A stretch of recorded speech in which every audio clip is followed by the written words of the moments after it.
falling. Wind, snow. No real way of guessing how high up you are, how soon it will stop. Just a lot of anticipation.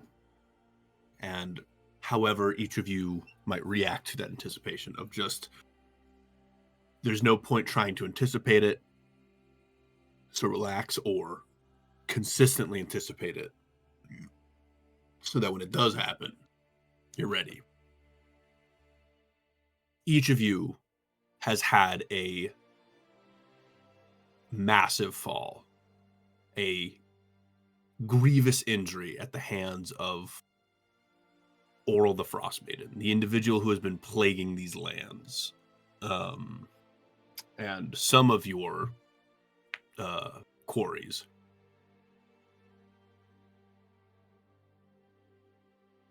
You do not know the whereabouts of most of your friends. Some of you have been gracious enough to grab a hold of one another. Lona with Snorp, Azura and Torian. The rest of you, seemingly on your lonesome, unsure of what has become of the rest of your party, of your independent quests.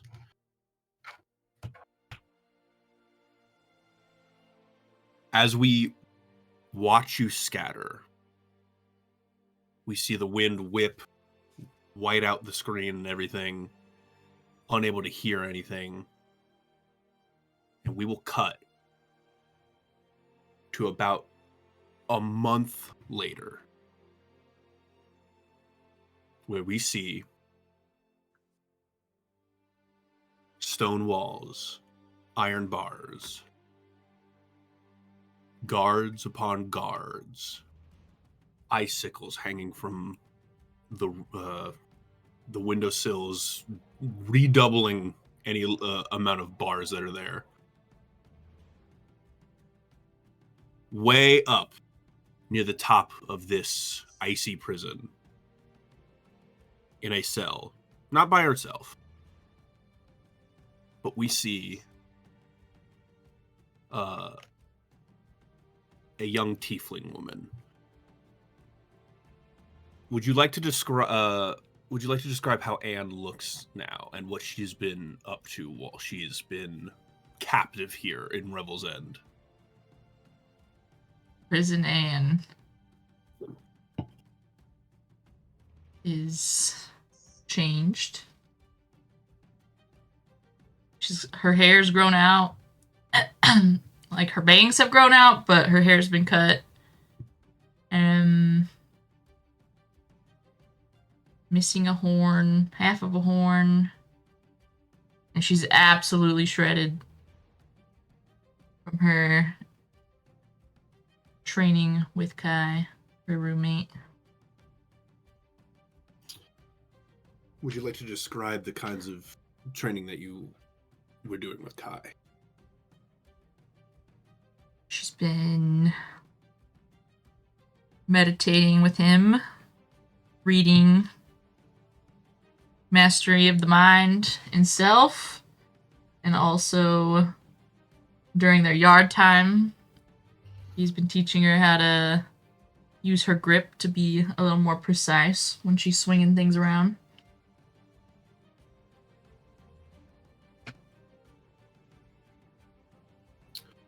You see your roommate, for the best part of the word, for these last couple of weeks here, Kai, this absolutely jacked monk-like figure, bald head, dragon tattoos going up his arms, and you see him doing like one finger push-ups in the cell. So, today's the day, is it? Your final day of truancy. One last good misdemeanor. Is that right? If You all can't goes see to it, but I'm doing plan. little one-finger push-ups on my desk right now. If all goes to Yes, plan. indeed. About a day after you had arrived, we flash back. You had been given some food, like independent of Kai, in a way that's different how they usually serve food. And with underneath your mashed potatoes, there was a note. Do you remember what that note said? Take a walk. Take a walk. For indeed, the walk is how civilizations here in Icewind Dale sacrifice individuals to Oral. Revel's End being a large collection of people is no different. They too have to make a sacrifice. And it was described to you by Kai how they go about choosing that sacrifice. It's those with the greatest misdemeanors or those that are on death row and stuff like that. Kind of the opposite of you get out on, or you get out early on good behavior. If you're on bad behavior, then they might even bump you ahead of, if you're just too troublesome to keep around, they might bump you ahead of some of like the death row inmates that are originally going to be like sent out to be this sacrifice. So for the better part of the month, you have been not a very good student, a little bad apple amongst these jailbirds. Would you like to describe some of the stuff that you have you've done to try and garner grievance? Some general rabble rousing. When she's around other inmates and she's not training with Kai, she's causing trouble, picking fights. She doesn't actually have any qualms, but she's got to do what she's got to do to kind sell of it. causing and winning a lot of prison riots. Yeah.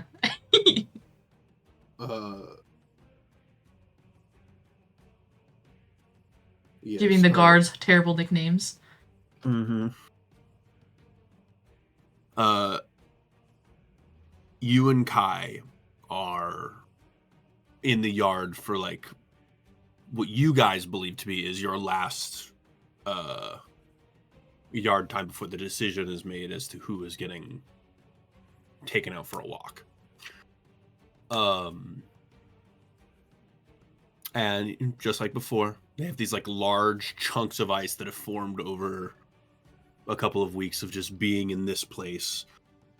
And a lot of like the other prisoners are hacking away at it with picks and stuff like that. And you see Kai standing next to one.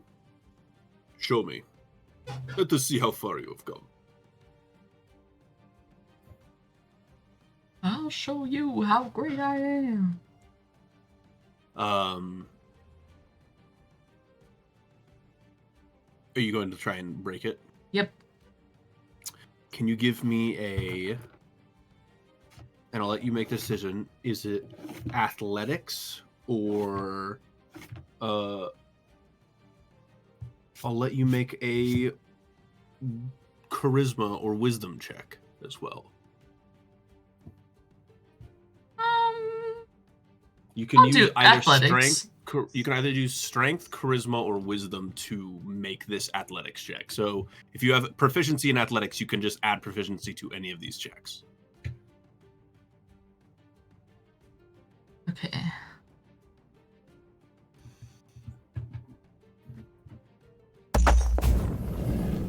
Does that 11. 11. So you stance up and you crack this ice straight down the middle. He says, you're still fighting strong, but you can do better. Try again. You could do it one more time. Because, put it this way, regardless of what you do, this ice is going to shatter. It's whether or not it's going to shatter in the correct way or it's going to just crack. 16. How do you want to demolish this ice with your newfound strength of mind and body?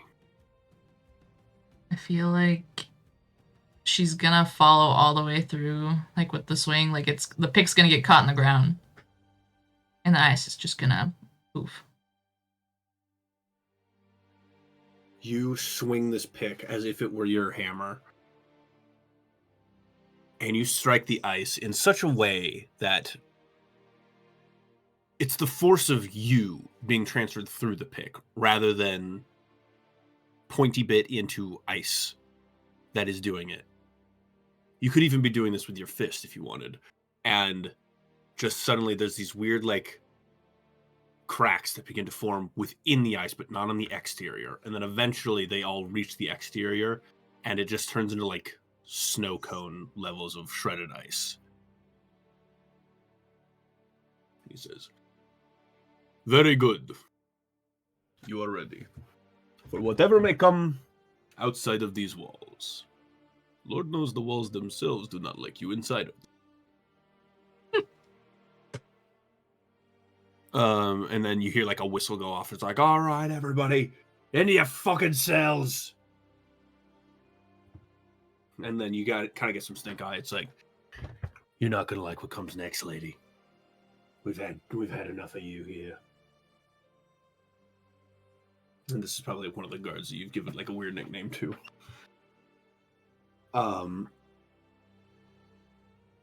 But he sends you guys head back to your cells, and then after a little while, you're all given a meal. Your steak that you get for this meal is, you don't usually get given a steak. They give you a steak for this meal because it's your last meal. And then you and two other individuals get rounded up. And you find yourself guards behind you, guards either side of the door. And these two large doors open, and you see just an expansive tundra out in front of you.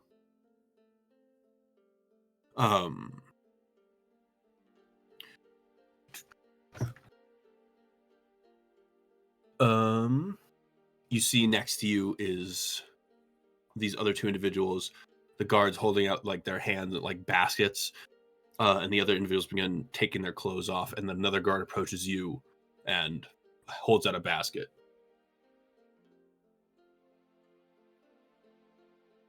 Guess I'm taking the basket. No, you go to grab the basket. He's like, no, you put your clothes in here. You see Kai walks up behind you. You see one of the guards is like escorting him. I wish to have a word with you before you leave. All right. Do you think you would have told him about your companions while you were here? Yeah. So like the connection between him and the other guy? Mm-hmm. All right. Firstly, I would like to say it has been an absolute pleasure to meet you. I have been in this prison for some time, waiting for the moment I feel is right for me to act. I do not know if now is that time. I have always worked on the assumption that I would know when it is time. After meeting you, I feel that time is exceedingly close at hand.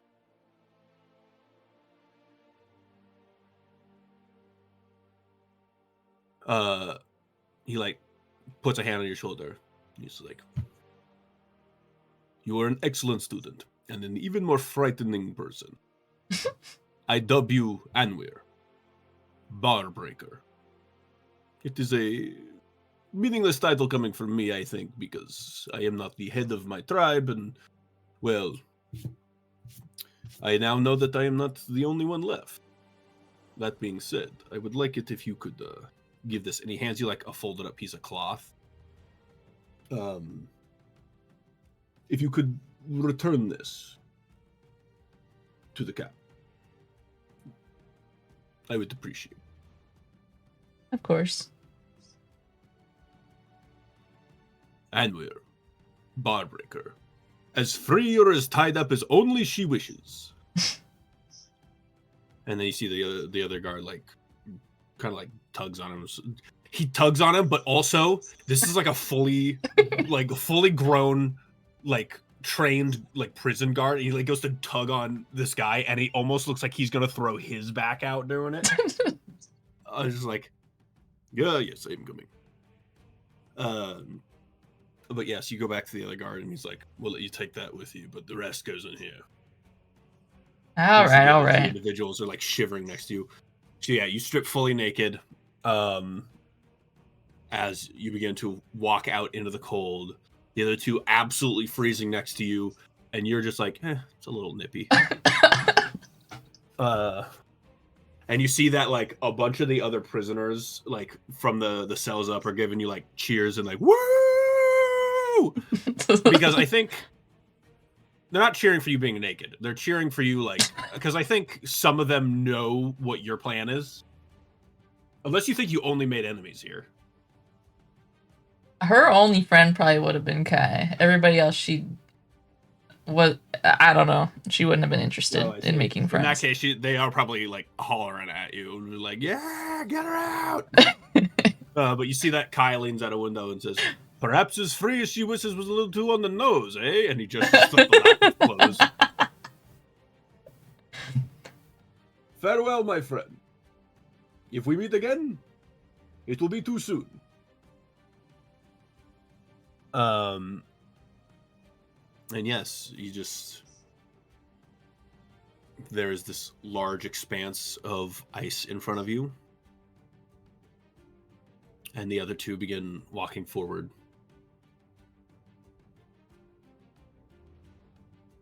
What do you do? Anne's gonna run forward. She's got places to be. You start sprinting. The other two are like, what? Okay, I guess she's eager to get it done with. The other two still cling to like their misery and stuff, are just like trying to just like walk and just try to figure out how they can get out of this. But you, what are you feeling? What are you thinking as you are running into this blizzard away from the prison?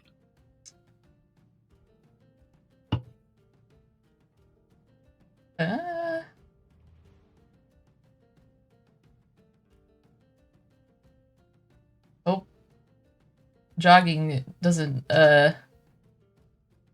mess up the taking the walk thing. Hope this will do. Yeah. So, you walk for a while, or I guess you're sprinting, so it's not even that long. But eventually, the blizzard is whipping around so much because this is like the next whiteout, basically. Right. And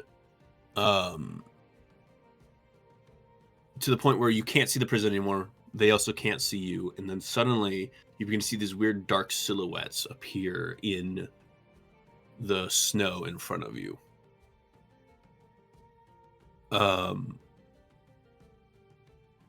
You see 5 in total, and as they like get clearer, as you're not just moving toward them, they're kind of moving toward you. You see these frozen undead. They have like a lot of their skin is like rotted or has like frostburn and just like heavily like a lot of like decay, but decay doesn't work right in the cold. It doesn't work as fast either. So it's a lot of like tears and scratches from where they were killed basically by like other animals and stuff. Mm-hmm. And you see that they have also like some of their limbs are missing in certain ways, and they have like this frozen prosthesis going on. And you see that one is holding a large rucksack, and 2 working together in tandem are trying to lift up your hammer. Huh.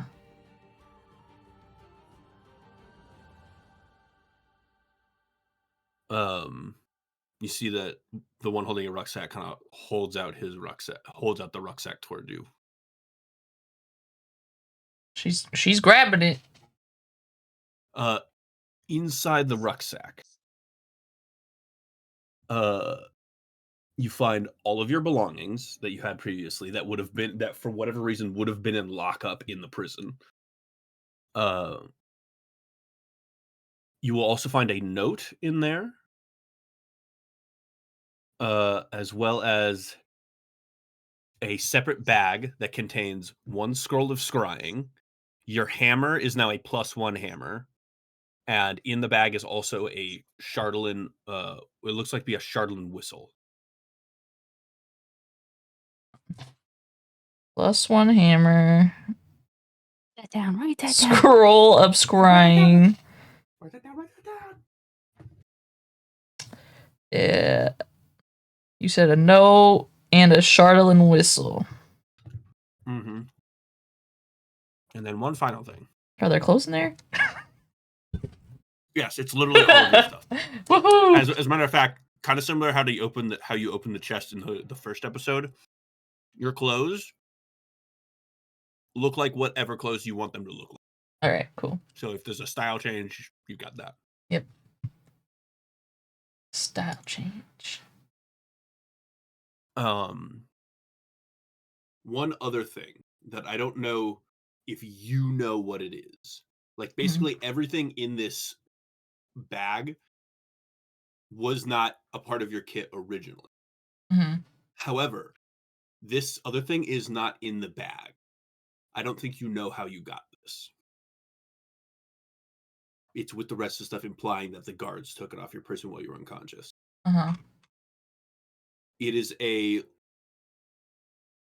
about like a tennis ball sized hunk or chunk of hoarfrost. Hoarfrost. And it's got this weird like slight glow to it. Okay.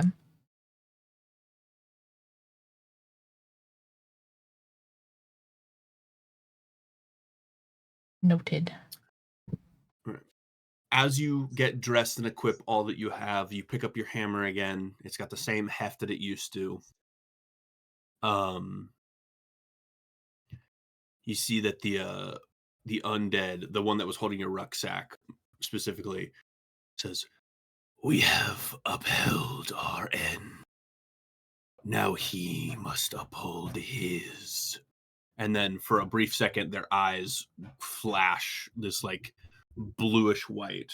No, Robobard.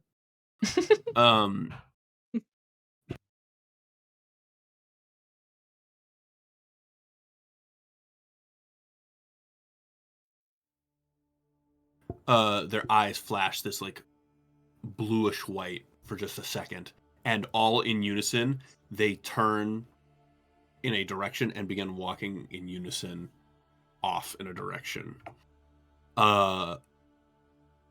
And you see greater than the 5 that were here. You see other silhouettes as if there were more in the snow heading in the same direction.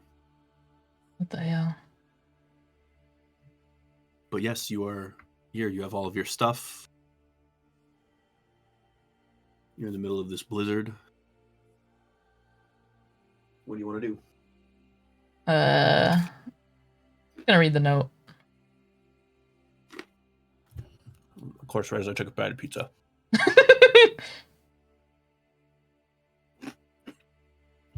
You open the note. It's a simple piece of parchment, and it looks transcribed. It says, and I quote, "Oof, sorry that took so long.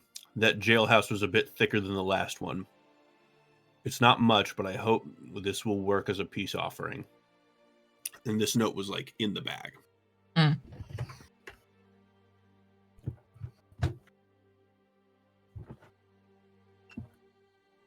And it's signed Levin or Levy. Because I guess that's what you were calling him. Yeah. But yeah, what does Anne do now? She's gonna watch the silhouettes for a second, but she also just knows there's no hope of her trying to figure out what direction they're going in this weather. You could follow them. You could follow them if you wanted. They're not like super. You can see the silhouettes. Hmm.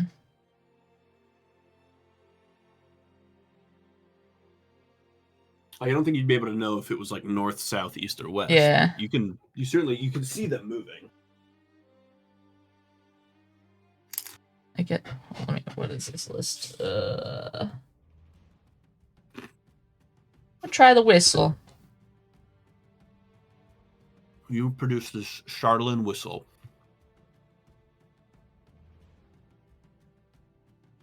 It is a long. It's one of those like long. It almost looks like a train conductor whistle. Mm-hmm. But it is made out of this black crystalline material, and you blow into it, and no sound comes out. But there's a sudden like change in the direction of the wind as snow begins to swirl. Would you like to describe what your mount looks like? Ooh.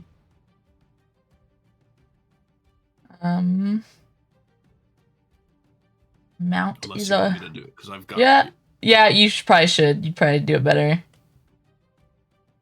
Well, I mean, if there's a shape that you want the mount to, you'd prefer the mount to look like. No, just what we talked about. I'm not particular. If it's what we talked about, then you can do it. It is a winter wolf, a big winter wolf. Contrary to the winter wolves you've seen before, this one has a lot more like icy features to it. Like it's almost made of ice as well as it is flesh. You see that like any like all of its like bones that it would show, like claws or teeth, are normal, but they're all like radiating this cold. And similar to like some of those zombies, you see it's got this weird like frozen prosthesis of its like front legs. They look like they're made of like that black ice that comes from Stygia. Mm. And just like a lot of like it's like, I don't want to call it frosted tips, but it's just like a lot of its like hairs or wisps end in this like black icy frost. And it's a big boy. A big boy. And he looks at you. And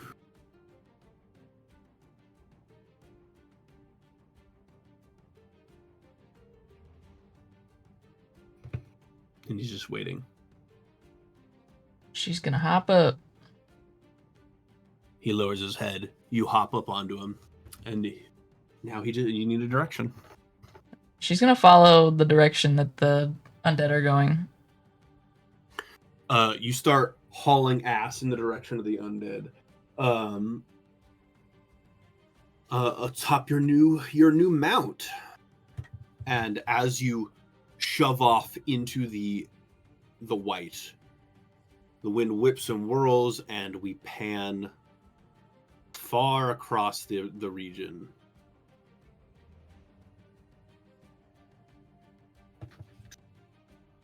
Let me.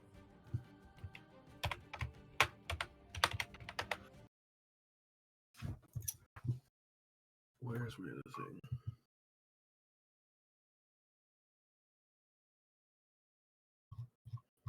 That's not it. Where are you? Where the fuck are you? It's been so long since you were somewhere nice. The music's so far back.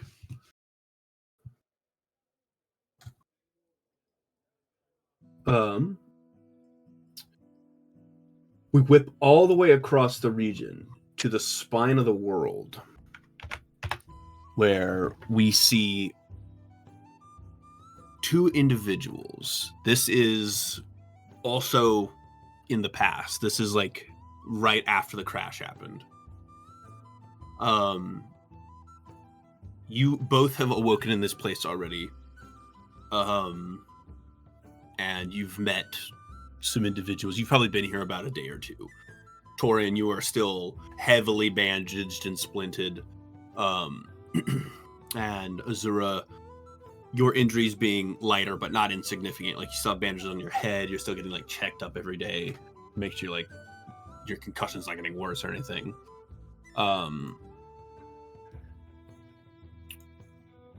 We'll start with Torian. You are here in this space, and we're going to describe what happens over the course of your stuff. We're just starting with where you started. What has the stay with the Thunlakalaga tribe been like for Torian?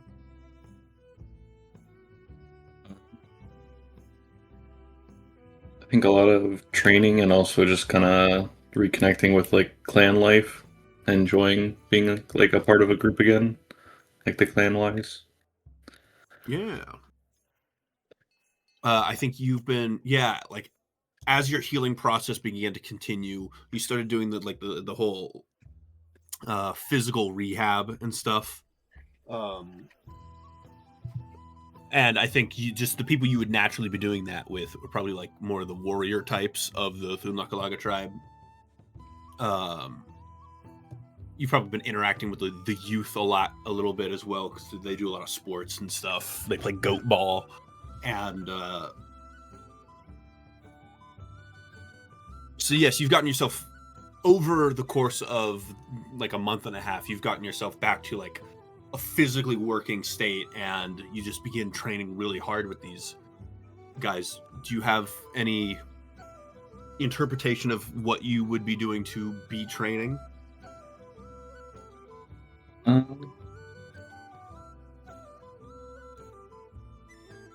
Probably a decent amount of sparring and just like learning from like different techniques that they have that our tribe didn't have.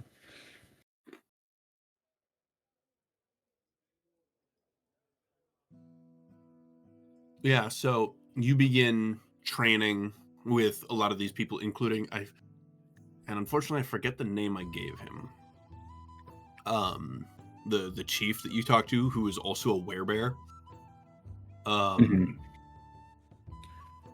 You see that he is not the only werebear here. I think some of the warriors of this tribe have also been given the blessing of werebear. And you begin training with them a little bit to just, as individuals who have had to start life as one thing and then transition to a different thing and learn how to thrive in that manner. I think there's a certain resonance there, and they teach you how to live and thrive with this more animalistic form you're now in.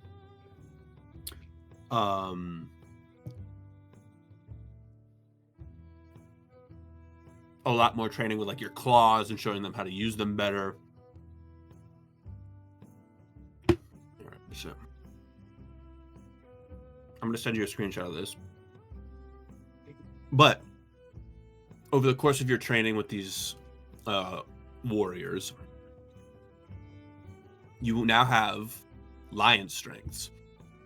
You have empowered claws, so they do 1d8 plus your strength mod, and they count as magical weapons for the purposes of overcoming resistance. Proud roar. You may use your daunting roar ability before initiative is set. So like as initiative's being rolled, you can use your roar ability technically before the battle starts. So on your turn, you'd have your full turn. Warrior training. Steady the mountain. 3 times per long rest, you draw from a hidden well of physical and mental strength to roll 1d12 healing. So you can just kind of like steady yourself and focus on your body and recover some HP. Werebear training. While your rage is active, you have resistance to every type of damage except force, necrotic, psychic, or radiant.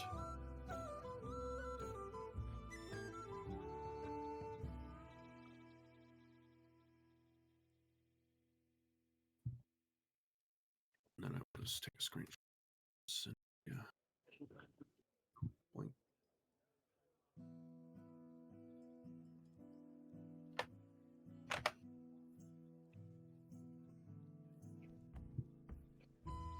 Alrighty.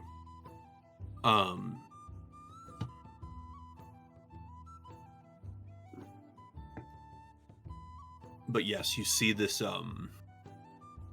this one Goliath warrior you're training with a lot. He's also a werebear. His name is Goresh.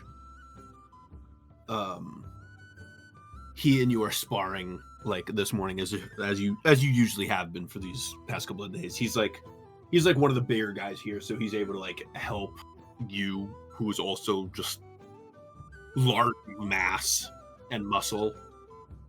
And he's like, in good form this morning.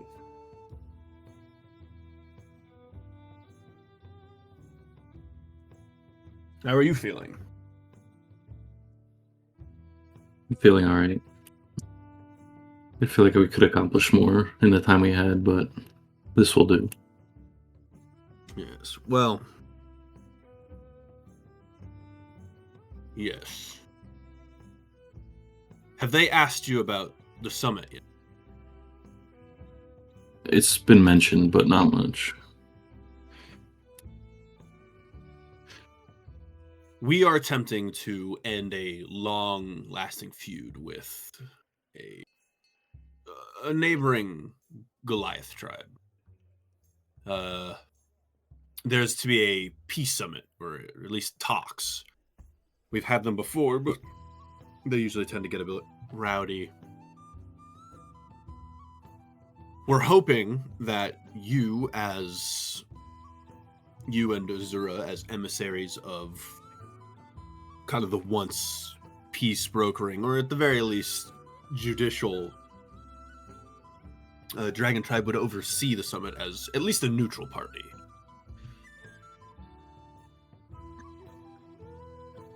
Yeah, we could do that. I'm extremely grateful. We'd love to end this feud between us. How is she, by the way, your companion? She seems to be doing better, but there's still a lot of work to be done. And I do wonder, has Torian told Azura anything yet?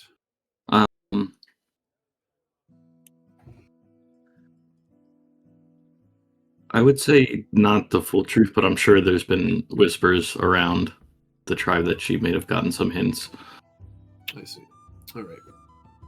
We cut over to a different, tent in the tribe. Azura, over the course of a month and a half, your injuries have healed. What do you think you've been doing whilst recovery? How do you think you've spent your time with these tribal folk?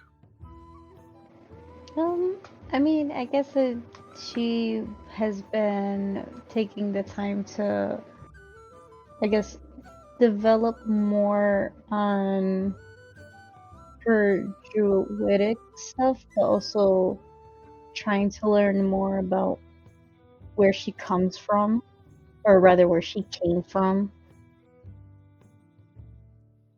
Along with her adoptive mom, because God, I that's wish I remember the fucking name. ABC 1, 2, 3. You see that the Goliath elder that you met when you'd first woken up, the one who had revealed himself to also be a werebear, you see that he himself is a druid, and he's been helping you practice these druidic arts and come more into your subclass, for lack of a diegetic term. And he's just a lot of this is his tent. There's a lot of dream catchers. There's a lot of rocks that seem to be ringing with this weird resonance. And he's like, how have you been faring, my child? I've been good, How are your wounds? They've been doing a lot better. Still healing, but progress is progress. Progress, progress. It's a wonderful thought to have. Now, have you been practicing with our dreams like I've showed you? Been trying, but they're still quite confusing. Dreams often are. They are not meant to be clear, at least not all the time, because they're meant to warn, not to direct. They are meant to help us consider, not to instruct, if that makes sense. So it's not always going to show the big picture of things. Very rarely they do. Well, that kind of sucks balls. Enough to make you rip your hair out. And he he rubs his bald head. That's not funny. You're bald. I still That have happened to some you fur. too. No! He kind of like chuckles. Oh, you have good spirit, child. You wish to know of your past, yes? I would like to know, yes.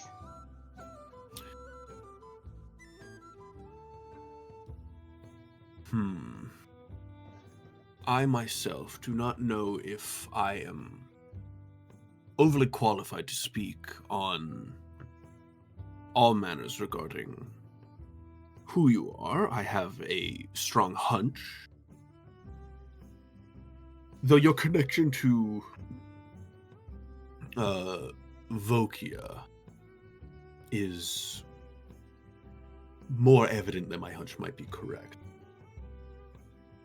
I can tell you about her, though, if you wish. I would like to know more about Volkia, since you know her best, I would assume.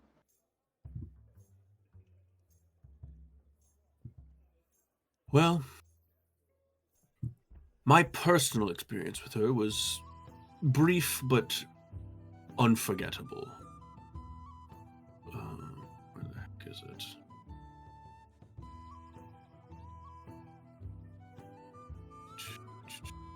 But what'd she do? She had to have somehow dropped the whale into the tribe for you to remember her so well. A whale? I don't know. Hold on. No, I'm trying to look up the information. Where the fuck is it?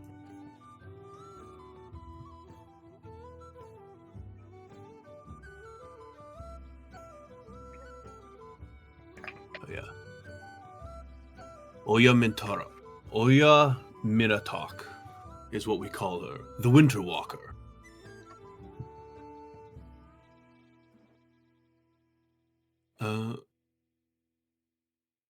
Usually we speak of her to keep the younglings from walking too far away from camp, though the adults know to be wary of her as well.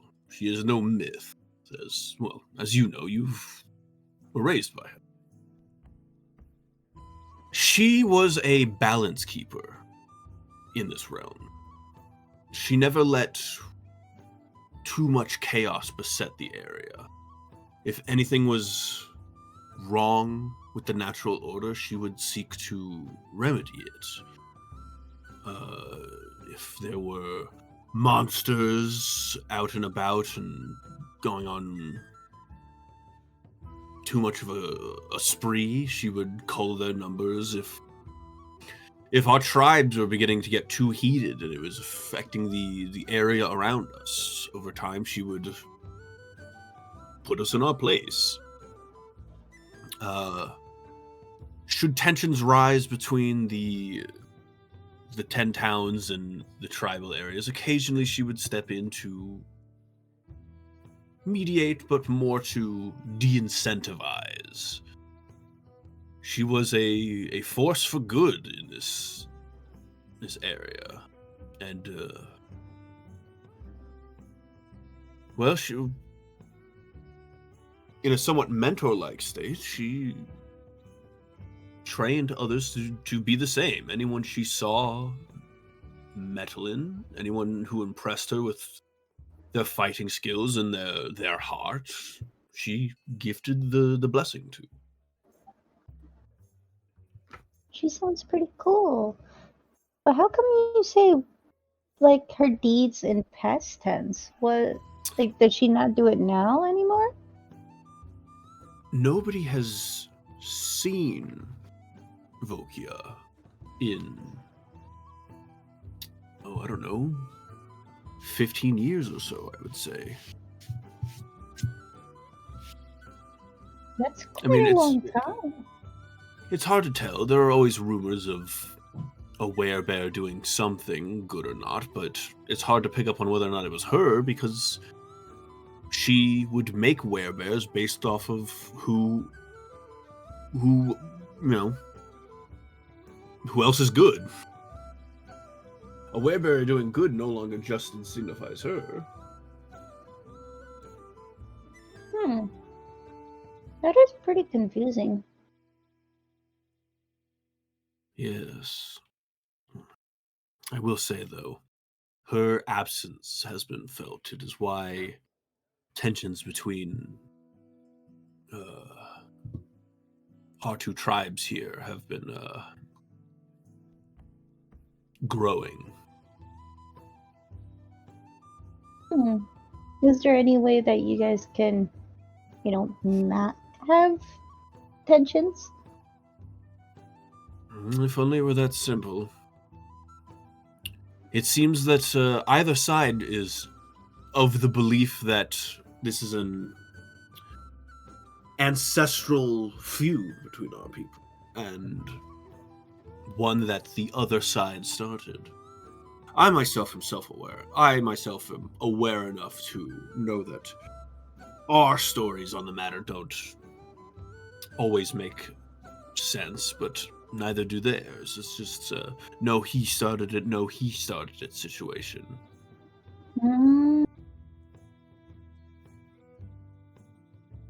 I think a good fish would help ease the tensions. I agree, which is why in a matter of days we will be holding a peace summit at a place of ancestral significance to the Goliath people.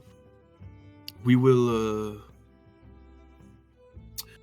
hoping that you and your compatriot here would be witness as a neutral party. In the past, Vokia would have done such a thing. But lately it's become difficult without her presence. Do you think it would make much of a difference if me and my friend were present? I think it would make a significant difference if you and your friend were present. There's something, I think, child, you have not yet realized about yourself, and it loops back to me not being able to speak on the behalf of your past. Though in all likelihood, you are of the long deceased dragon tribe. There was a tribe in these regions known as the dragon tribe. Much like the tiger tribe, the wolf tribe, bears, mammoth, the other tribes of the tundra. But some decades ago, they were wiped out. Quite unfairly, I might put. But why? They couldn't have been that much trouble. I do not think they were trouble myself. I think we had the Thunlakalaga tribe at the very least had a very neighborly relationship with them after a while. Forswearing the dragon statue we have, the dragon skeleton we have in our town square, but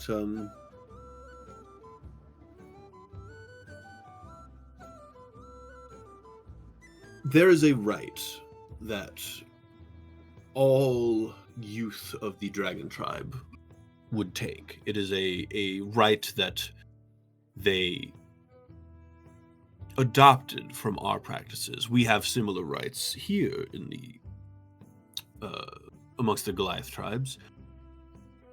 And some centuries ago, they began to do a similar practice. They learned from us. And it involves the convening with one's ancestors. That sounds pretty cool. It's extremely cool, and it has much to do with what we have been discussing in your studies of dreams.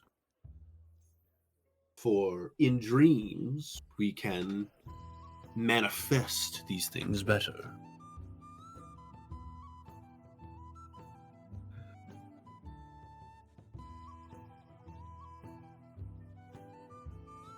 Is this something you truly wish to undertake?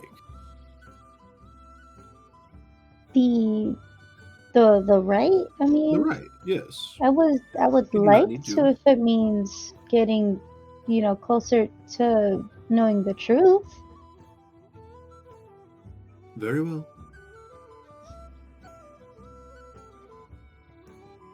Perhaps Torian might want to be a part of this. I'm unclear on his stance on this.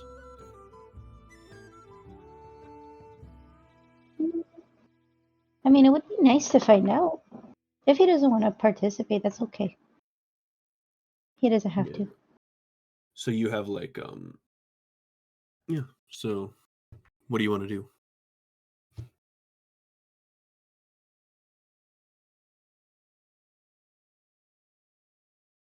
What does Azura want to do? Azura would definitely like to participate in the right and, gaining such knowledge.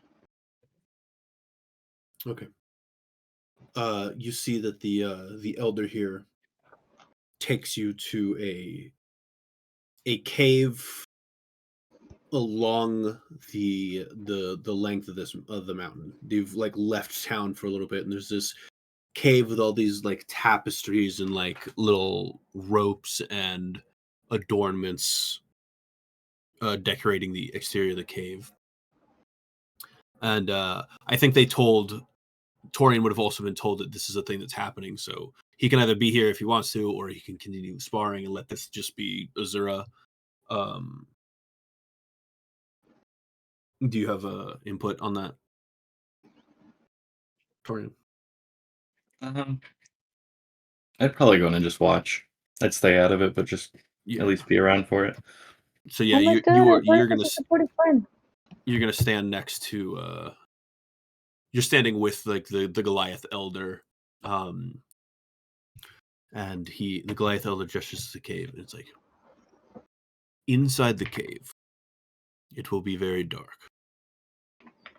At the back of the cave, there will be a hole. It is a small hole you will have to crawl through. Usually, this is done by children about the age of 12 is usually when the rite is given. You are a bit of a late bloomer. You could call me fat. It's okay. I'm probably not gonna fit through this hole. You're not fat is the thing though, is you're just like in your 20s or something. And you're just inherently not 12 years old.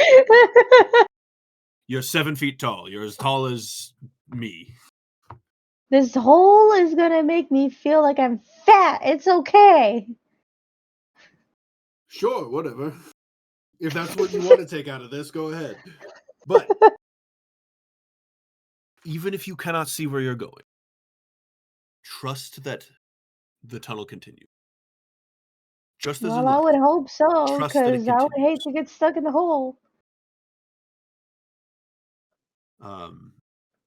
And you see that he and Torian just stand there and gesture to the cave. If there's anything you want to do.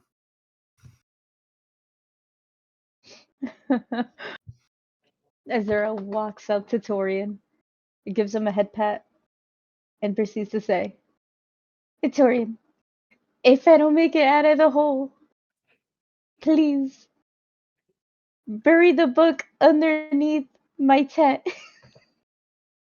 And then she just goes into the hole. Bury or burn? Bury.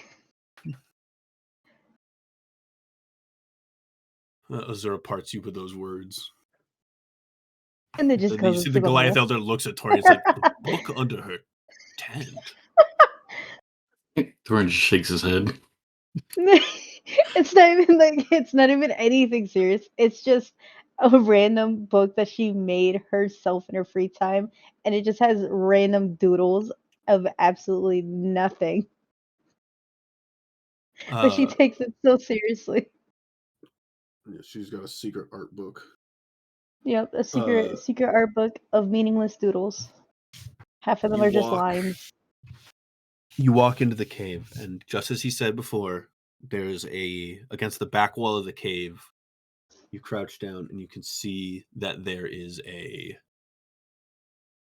small opening.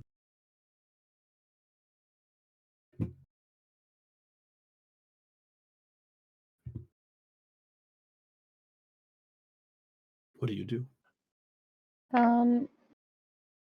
Well, she's going to certainly question why the hole is so dang small.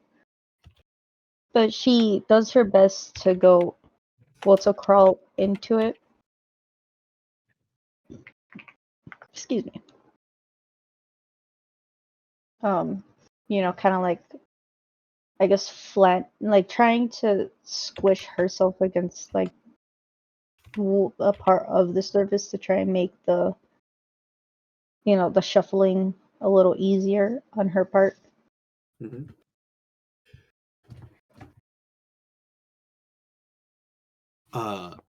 And just as he said, it is pitch black, and you are kind of just on your knees and elbows, kind of just trying to shimmy forward. And eventually, you can't tell if it's a trick of your eyes trying to adjust to the darkness, or if the cave walls themselves, they begin to shift and gain color. They begin like these like pastel pinks and blues and whites as you move forward, and eventually you can feel that whatever cave wall or cave ceiling at this point would have been above you in this tunnel opens up, and that you are no longer confined to like a tunnel anymore, and you're just in this like pearlescent space with all these shifting colors. Ooh, so pretty.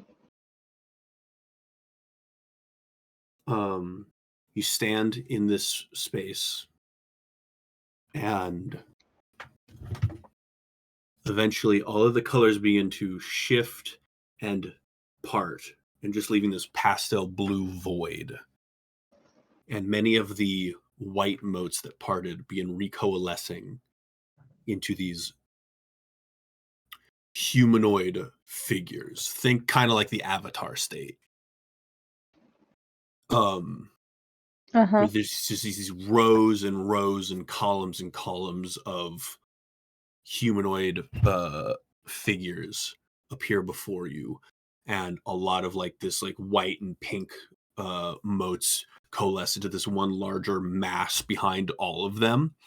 And finally, a column of motes solidifies in front of you in the shape of a dragonborn woman with a large ornate headdress, similar to the kind of thing that you saw in that crypt that you found, but not exactly the same. So like, And would you say it's a bit more fancy or a bit more it's not that it's plain? fancier, it's just that it's different, as if each one is unique to the individual, as if the individual in front of you is not the individual that was in the crypt. As a matter of fact, you like look around and you spot another individual that has a headdress that looks exactly like it would have been in the crypt. Oh, so like crowns specifically made for like the Yes, different monarchs. Okay. for an Now individual. I Yes. now I understand. And you watch as this one coalesces in front of you, and it is this tall, regal, dragonborn woman with kind of this sad but appreciative look in her eyes. And she says, "Oh, I'm so glad you're okay. Hello." Hi. Who are you? You say, "Who are you?" And it really she gets this like really pained expression on her face. Um, Oh, did I just offend you? I'm so sorry.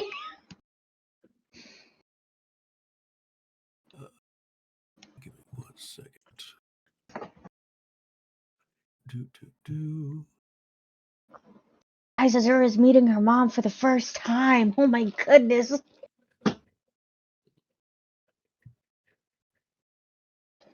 My name is Aslan. I am your mother. Your biological one, at the very least. Azure just like squints her eyes to try and see the resemblance. And there is a resemblance. You've seen you've seen your reflection before. It's not 1-to-1, but there's a lot of qualities that are nearly the same. The same horn shape, same general facial features and stuff like that. But maybe like your hair sits a little different on your head, or you might be a little taller than she is, and What happened she's to like, you, Mom? same thing that happened to all the rest of us. Long ago, about the time you were born. A week after you were born, really. Or not even a week. I forget. Hold on. Where is it? Where's my Find it! Find it! not deceased NPCs? There we go.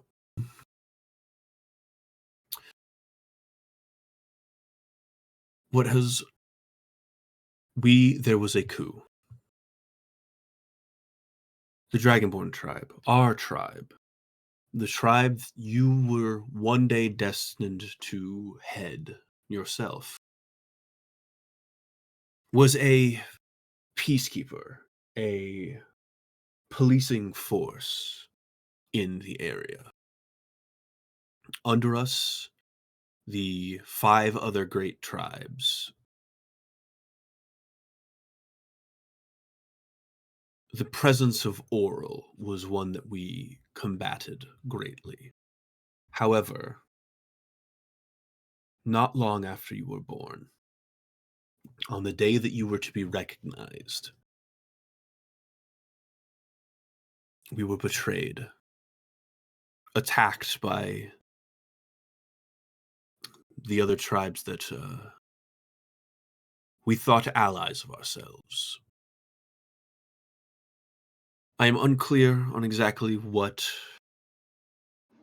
spurred them to take this action, though I know that at least part of it was the promise of power from Oral, the Frost Maiden.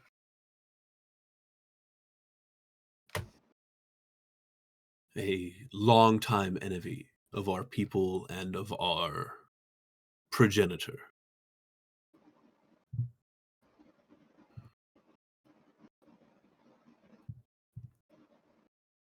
Are you keeping up? Slowly. If you have any questions about anything, just really, I'm watching one of your eyes kind of wander off in a distance toward one of toward one of our other ancestors over there, and then another one is just really trying to lock in here. And I'm just, if you ever need anything, just you can really stop me at any time to ask. I'm really sorry. I'm trying my best to keep up. It's just the one that I'm looking at in the far area over there.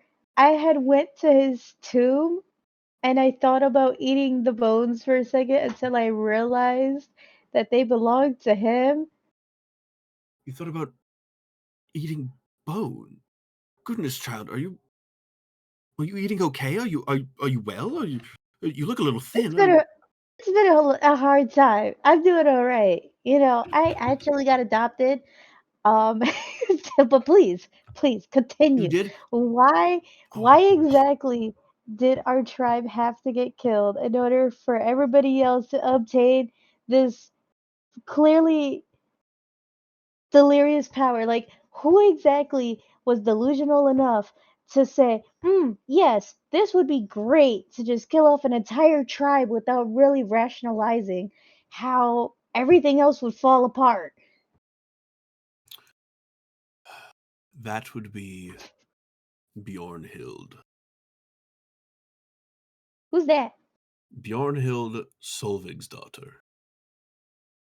She's the current, or at least when I was alive, the current head of the tiger tribe. My strongest soldiers attempted to fight off her and her uh, armies, trying to make way for survivors to flee, but they were empowered by the Frost Maiden. I took you and ran as far as I was able. For days I ran, eventually reaching the sea of moving ice. But I did not shake my. I was unable to shake my assailants. They struck me down, and the last that I saw was you being tossed into the ocean as a sacrifice to the Frost Maiden. That was a I thought the worst had sacrifice. befallen. Yes, you say you were saved. You were adopted? I was. Yes, I was. I was adopted by a very nice Goliath polar lady. She was very nice. She adopted me after she like snatched me out of the water. I haven't seen her in a while, but it's nice to at least find one of my moms, even though She the looks circumstances aren't the best. she looks saddened by, like, yes, the circumstances aren't stellar, my child, but I am so happy to finally meet you. And what a woman you've become. Very strong. You've taken up the druidic arts, just like I did. You was a druid too? I and she like looks back at someone who is very clearly her mother and it's just like wasn't the greatest student. So I took up the druidic arts, but I can't say I mastered them. And you just see like her mother shaking her head. Well, clearly, grandmother says otherwise.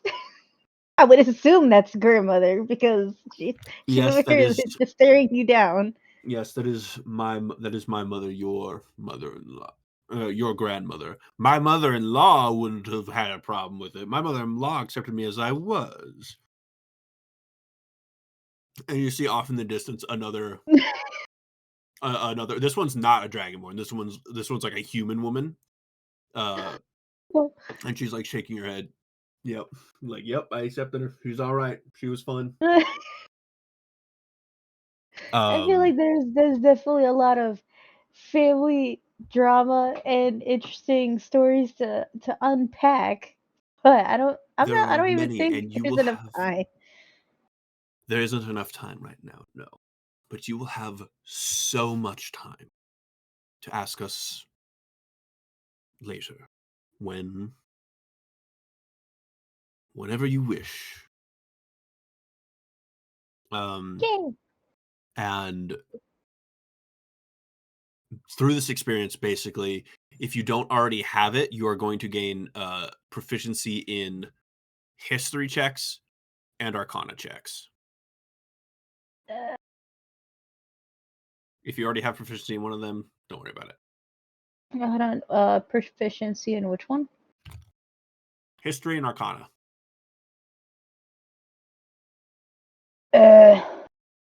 I do have proficiency in history and in arcana. Okay. Already? Yeah, I have intellect.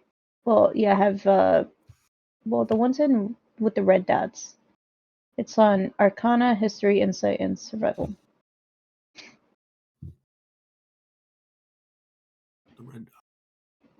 Yeah, Oh, the yes. ones with the little red dots. Yeah. So I do have proficiency in In them. that case, hmm can I- we will find a way to do it. But there's a way that you can get expertise, which is basically double proficiency in those two things. Ooh. Okay. I Basically, would you are assume we would being find out later. reinforced and bolstered by your ability to ask those that came before you, similar to the Avatar state. I ripped a lot Okay. off of Avatar Why would you do this? because it's a good I mean, show. it is a good show. Imagine not having watched Avatar. I did watch Avatar. Don't lie to me. Not Don't you. don't try. Oh, my bad. But as you're in this space, surrounded by all of your descendants, and you are beginning to learn about who you truly were, do you have any questions? Um. Who were the other tribes in specific? Like, I understand it was like the I would assume the heir to like the tiger tribe, but who else do I need to kick their behinds, whether they're fluffy or not, for killing my parents and my whole tribe? I need names. That might be a better question for you to figure out. I do not know. Regrettably, I do not know how things have turned out since the event. I know that those under us at the time, directly Under us, that were involved in the coup, were the tiger tribe, the wolf tribe, the bear tribe, the elk tribe. They were the key factors in our fall, but there were many tribes, many minor tribes as well, that made allegiances with larger tribes. So It was a, I it was a basically. vast it was a vast community and empire we, as the Dragon tribe, orated for. So what I'm hearing is I need to kick the butts of all of the animals of prey, along with a few of the predators as well. Gotcha. If you wish, I do not. I am exceedingly grateful that you are alive, that you are well, that you have a pleasant air and personality about you. Mother, I do I not am like want. a feral beast. There's nothing. Your eyes drift apart as you say this. There's nothing.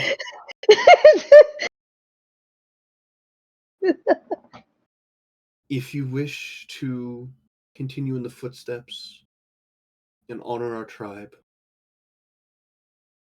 I will support that decision. If you wish to walk your own path in life, I could ask for no more.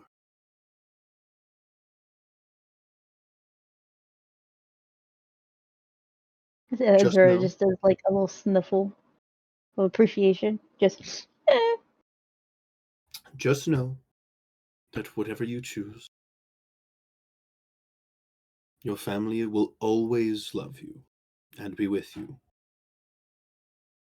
aw, And you see that thanks. like motes begin to disperse as like ancestors of yours disappear and return to the space of this place.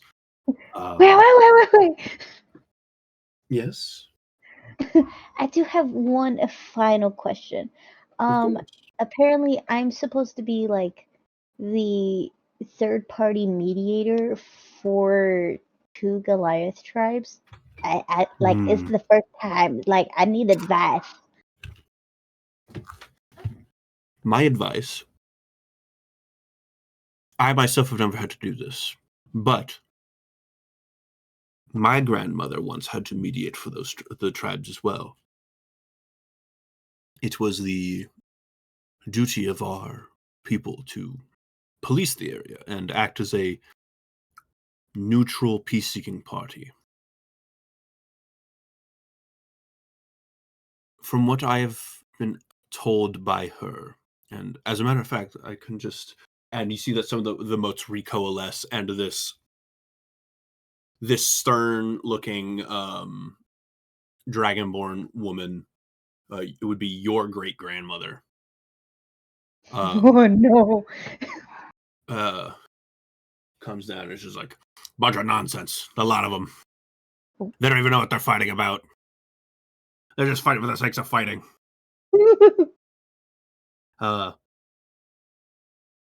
You want my advice, kid?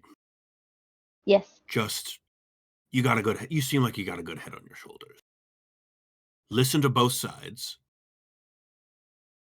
and then figure out from their stories who you feel is in the right, who you feel is in the wrong. Because no matter what you do, there's going to be complaints. Someone's going to complain. Could I People bite don't them? like change. If it comes to that, sure. Yes. And she does like a little fist bump. Just yes. They have a deep issue where both are fighting and they believe that they are right for fighting. They believe that their side is in the right, the others are in the wrong. But for the life of them, if you ask them what they are fighting about, their logic is very circular. They're fighting because the other people are fighting them. But then the other people are saying, well, we're fighting because they're fighting us. So whatever their issue is this time that's calling for this summit, you just have to take it in the moment. All right.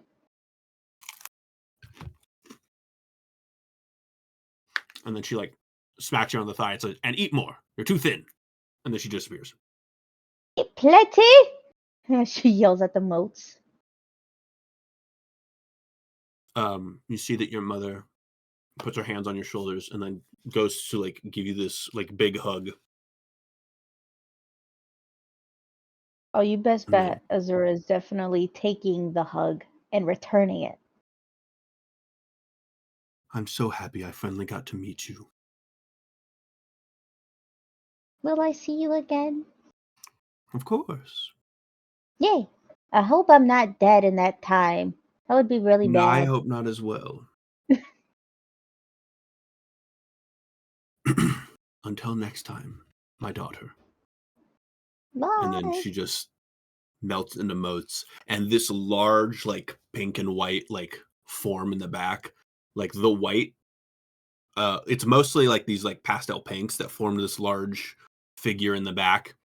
And then Mhm. the whites just became the whites of its eyes, have just been looking at you this whole time as it begins to shift. And you can see it is just the way that it was laying, silhouetted, just kind of looked like a big mound. But then it shifts, and you can see that it's a large silhouette of like a dragon, and then it just disappears in emotes. You disappeared too after stalking me this whole time? You didn't want a family reunion? Torian, you and as Azora entered this cave, you and the elder began kind of like walking along this trail.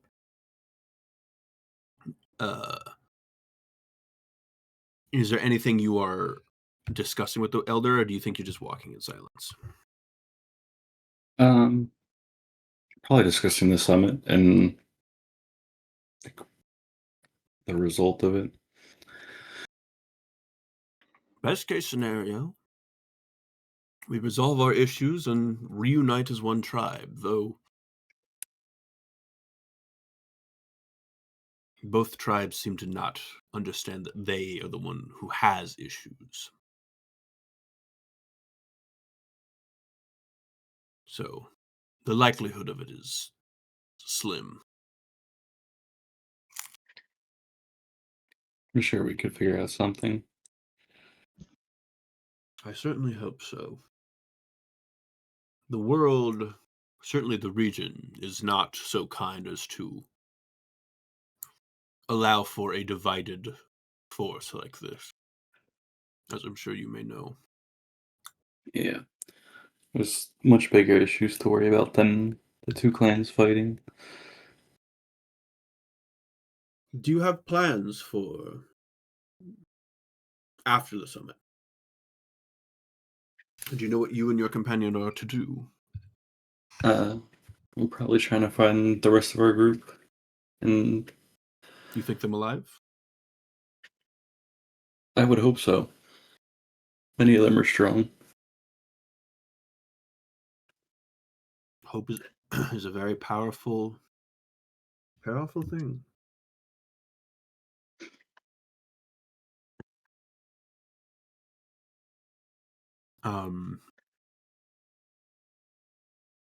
And you walk around this like turn, so you'd basically be on the other side of the hill that the cave entrance was on, and there's like a big hole. There's like a big hole in the side of it as well, and you can just hear Azura shouting out of it.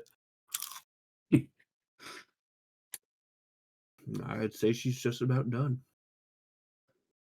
And Azura, all of the color and stuff begins to like molt back into like the walls and disappear, and all of this white stuff coalesces into like a big door in front of you, but not a door, just like a hole leading to the outside.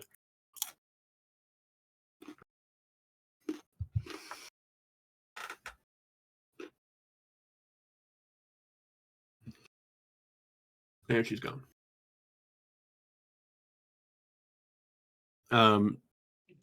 But yes, you see you and Azura rejoin, and we flash. We cut over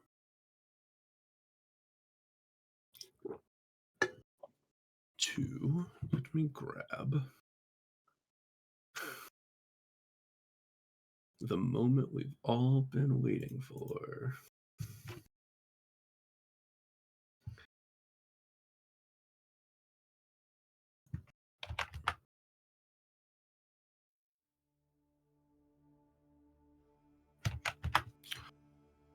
Thavia.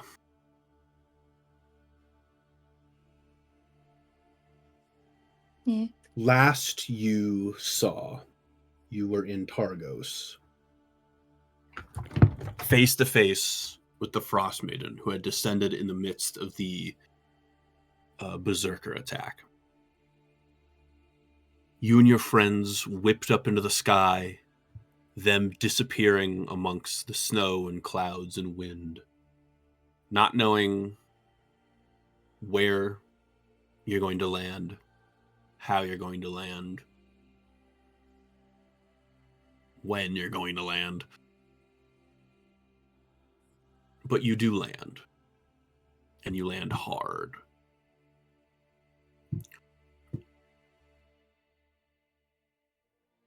You lose consciousness.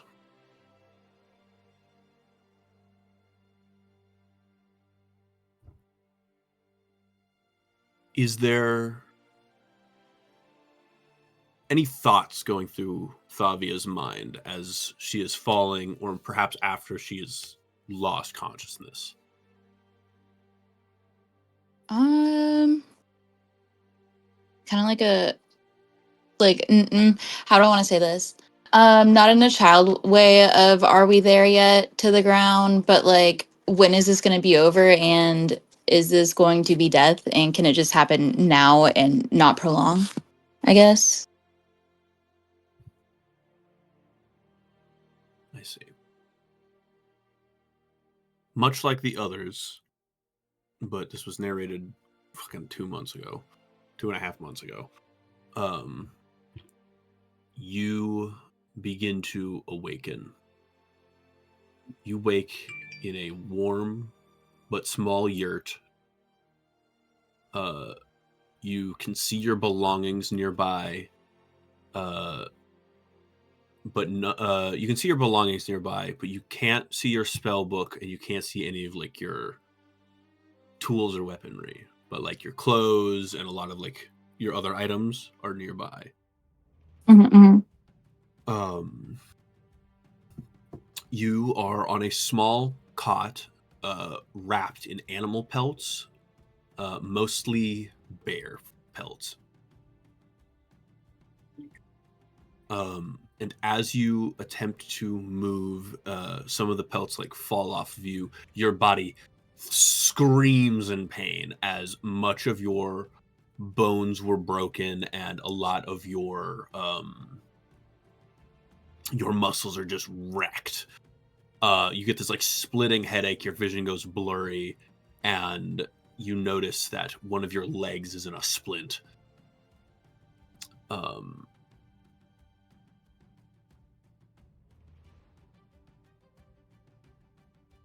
Is there anything you're doing in this space as you find yourself here?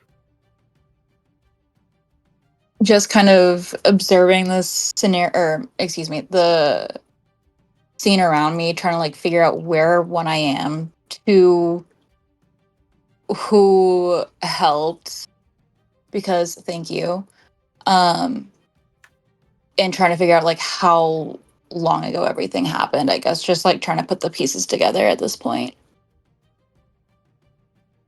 Are you calling out for anyone, or are you just trying to like put it together on your own?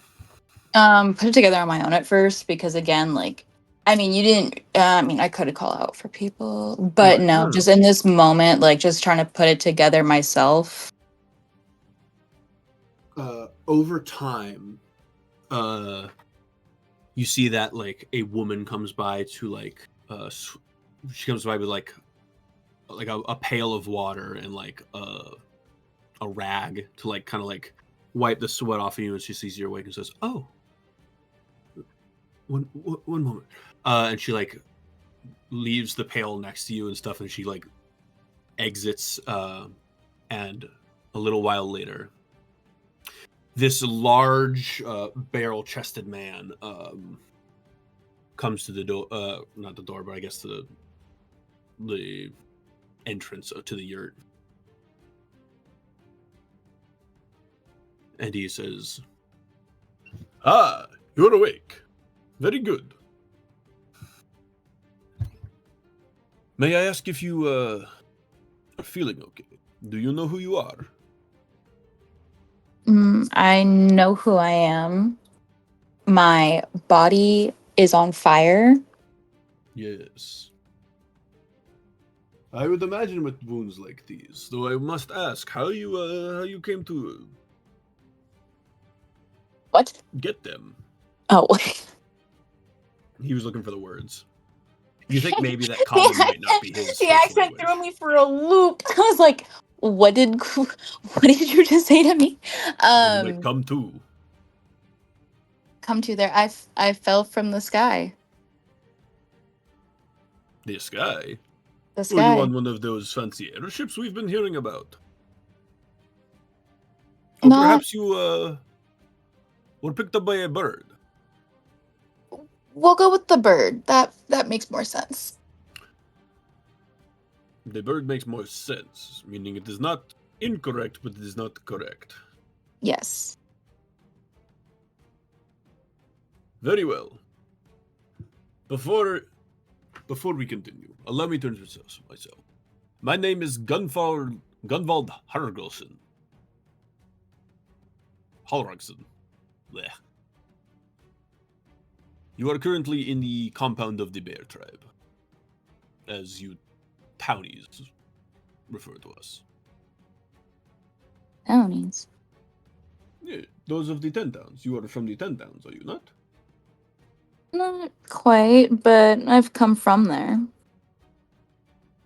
I see. Made my way downtown. Yeah, walking fast. Faces fast.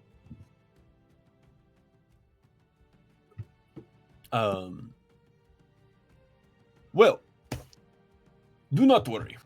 You are safe while you are here. We are not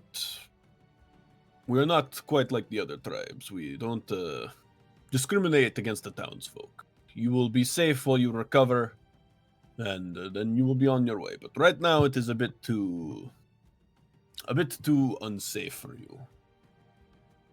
Oh. And he gestures to like the splint and the fact Oh, that I it's thought like it was like something deeper than that. Damn. night and cold outside. Yeah. He's like, once you have recovered, we will set you on your way. You have previously met your caretaker for this time, Misha. If you need anything, she will see to it.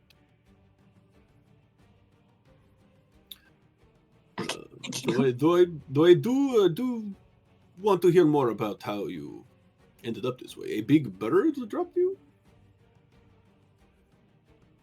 It wouldn't happen to have been a white bird, would it? Is that the correct answer? Can I phone a friend? I wasn't there last session. Was it a white bird? Oh, I forgot. Yeah, you weren't even there for the last session. Yeah, I'm phoning a friend. So Anybody, pick up the phone. Well, I did open this with saying what happened. I don't even remember. I said I was getting all my oral stuff all that. threw you up into the air.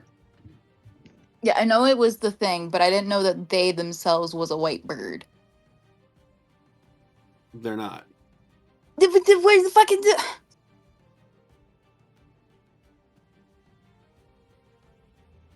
Are you telling this guy what happened, or are you giving him a around? Yeah, I'll tell the nice man who has given me housing, and care what happened. Because okay, so just as a future point of information trading, if you don't know what happened, but also you're not trying to lie, you can literally just say, "I tell him what happened." Okay. Same goes for to your party members. You don't have to because we're doing this all in a voice call, everyone's hearing everything. So if it's ever like, oh, Thavi wants to tell Torian about this thing, but he already heard me describe it to you, you don't have to react it out. You can just be like, I tell him everything. Yeah, I tell him everything then. Gotcha. He says, good gracious. Another attack. Another attack. Are you telling him everything from how you fell, or are you telling everything that happened to Targos as well? To Targos as well, I guess. Well, you don't have to if you don't want to. I do. He seems pretty cool. Seems pretty chill. Like a chill guy. He says, I wish we had never uncovered that accursed rock. Anyway, you will stay with us until you are fit to travel. Do not worry. Your more lethal belongings will be given back to you once trust is gained. You seem nice, so probably not long. Thank you. And yes, you will be welcome in this space while you are healing. And is there anything Thavia wants to do during the course of her recovery, and then a little bit after her recovery, if there's any extra shit she wants to do and take care of while she's in this space with these people? Nothing Nothing that I can actively think of at this moment, because all I keep having is like a training montage like Mulan in my head, but like this bitch is like on the brink of death, it sounds like, so probably not that. But at this moment in time, no, I don't know.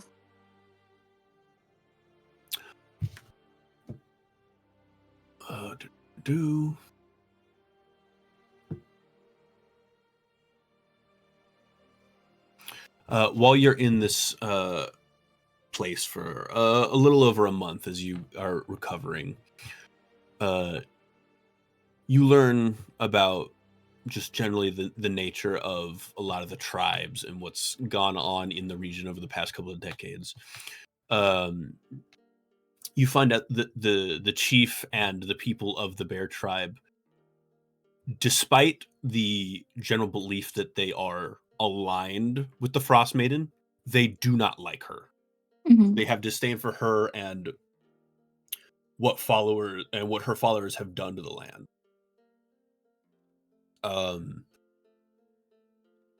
You find out that the chief before Gunveld, his father, was involved in what was called something called the coup of recognition.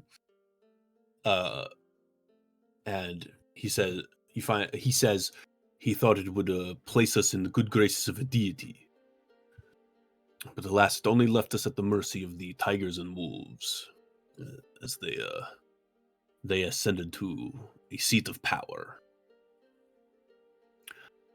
And you also find out, and I think there were hints of this, I just don't remember which one of you I think had the hints, that because like he said, another attack, and I think if you think to follow up on that, you find out that the berserkers in Targos were members of the bear tribe, and you remember how they had all that like charlatan growing out of their skin and stuff, like these like crowns of black ice and crystal. Mm-hmm. You see that they like uncovered this rock, and it was like really good for making weapons out of, and this rock was charlatan. And what ended up happening was it drove like half their people mad, so there was like a schism in the bear tribe. Half went mad and became devoted to Oral, and the other half remained as they are, and just got like weaker over time because they're not in the seat of power like the wolves and the tigers, and then half of their people went nuts and became these weird zealot berserkers. Mm-hmm.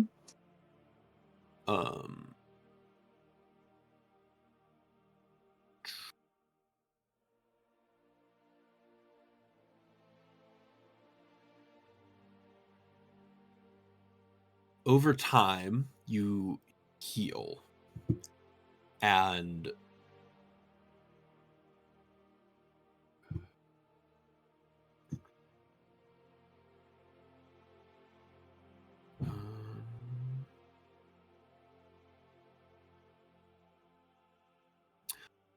you're still waiting for your leg to full. Like the rest of your body is fine. Your leg is still like the bones have set. It's just now. It's got to take. It's not fully good to walk on properly yet, but the recovery process is largely across the way. They keep wrapping it in these like highly like restorative like herbs and stuff, which is painful because healing is painful, but it is really speeding up the recovery.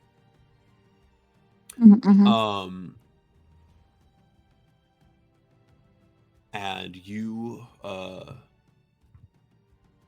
wait out basically so a month passes and the next big like whiteout happens, and you see that everybody is like on edge. They're like they got spears and stuff ready. They're just like, we're ready for berserkers, we're ready for yetis, we're ready for something to come collect a sacrifice or a due that we are not going to pay. And appearing out of the the snow, you see a silhouette, 2 silhouettes, 5 silhouettes, 20 silhouettes. Just this weird horde of these undead creatures, begin surging at the camp from 2 fronts. And you see that Gunvald goes to like deal with one front, and there's a kind of like a second in command that is dealing with the rear guard, basically. And you see one of these over the course of a battle, one of these undead like hucks a spear and kills, or at least disables the rear guard. What do you do? I don't fucking even know. It's been so long. Can you set that again for me? I apologize. So Gunvald has gone off to deal with the people attacking from the front. Mhm. He's like commanding like troops up there and fighting with them and stuff. The guy who was in charge, like, but there's like a pincer attack going on with these zombies. The guy who was in charge of leading the troops defending the rear of the camp has been taken out of commission, and there's nobody helping the rear. What do you do? Shit. Where's a crutch? I'll get up and help. So you get up to take charge of the rear. You are back in a position of command that you probably, I don't think Tavia has been in quite some time.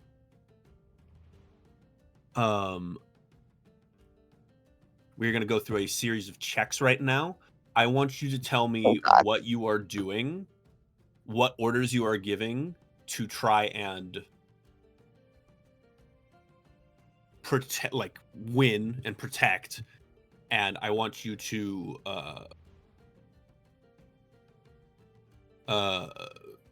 tell me what ability check you are using to give those orders.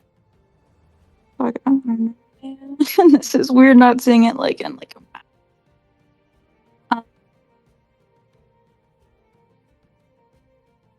I genuinely like have no answer. Like this is really weird not seeing in like a map mod or whatever. And I'm not asking for it to be like that, but like Just theater of the mind. I'm trying. Shit. I don't know. I'd fucking call for people to like hold defense or whatever, like in football. I don't know. So what ability check are you using? I'm looking through them. I guess persuasion. Yeah, persuasion feels like it's the only one that makes sense. And what are you telling them? What are you telling them that will persuade them to hold the line? Oh, well, I just rolled on accident. Well, no, you're Well, it still was a gonna good. roll. Yeah, I mean, I hit 22, but anyway, no, I'm not a very inspiring person to like do this. And maybe We have that's a problem that Thavia's got right now. Maybe does Thavia have performance anxiety when commanding? that's why I use persuasion. Over performance. I just wouldn't. No, I just off the performance. top. What? Go on. I'll talk to myself. Okay. If you don't want to die, do it. I guess I don't fucking know. If you don't want to die, do it, I guess. Like, okay. All right. It's a very high DC then. What did you get? A 22. All right. You see that some of them are like, yeah, I guess if I don't want to die, I need to fucking lock in. But then others are just like, no, fuck this. And they start like running away. And you are, so that's 1 loss on the back line. You can lose 3 times. If you succeed 3 times, you've won. Okay. So 1 loss. Cool. What are you doing next? You cannot do persuasion. Mm-hmm. hear from the front lines, "Stand strong! These monsters of ice will not be the end of us. For we have a beautiful dream and a noble goal. We have lost before. We may lose again. We will feel sorrow for the past. We will not forget what has been done. But we also will not stop now. For if we let these truths halt us, then they were for naught. Fight!" And you just hear that like going on over the wind and over the sounds of battle from the front as Gunvald is like yelling that at all of his forces. Okay. Guess I will do performance, and I'm just gonna say I give a better speech more so along the lines of that because I cannot come up with something off the top of my head like that. Is that okay? Yes. Although I'd prefer if you did. 15. I'd prefer if you did say something, coward. Okay, 15. Awesome. For 15 and no speech, I am gonna roll.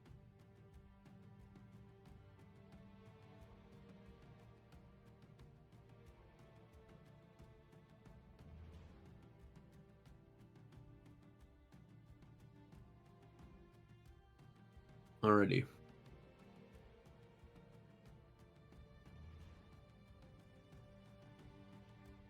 So you give off I think what you're doing in this performance here is you could hear him over the sounds of battle and stuff, and I think you try to echo his sentiment.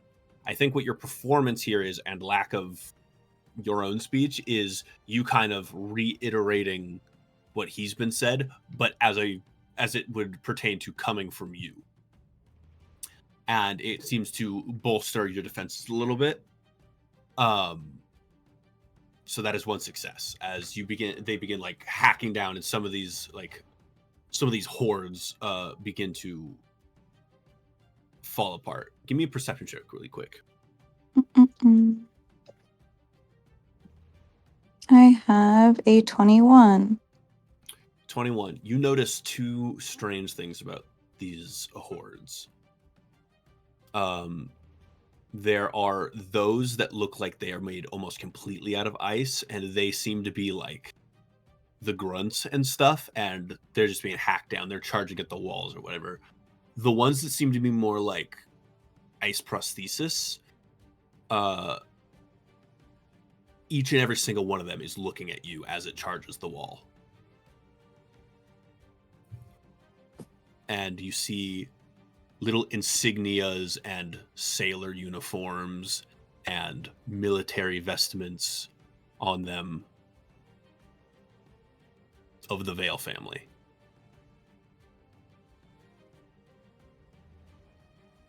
Not fun. Okay.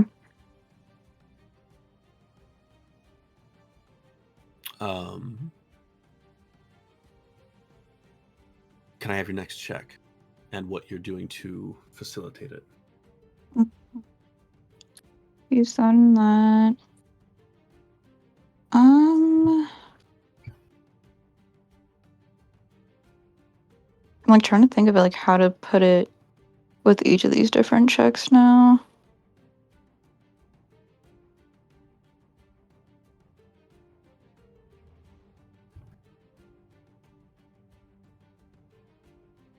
Would it make sense? None of this makes sense. I guess I'll just the one I can make the most sense of is intimidation. Check. I really don't know how I'd fit that in there though. Like at all. Like all of these checks.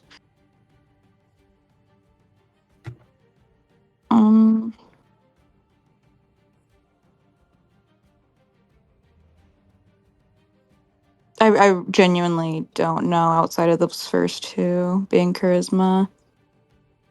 Take your time.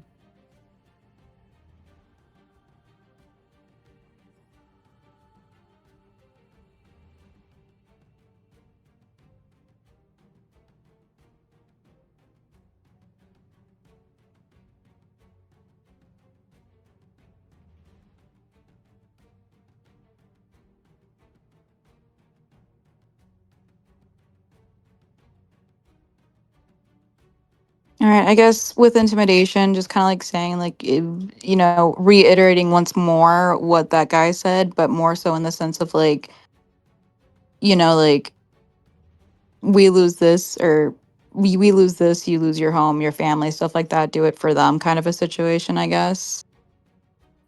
Okay. Give me a roll. 19. 19. All right.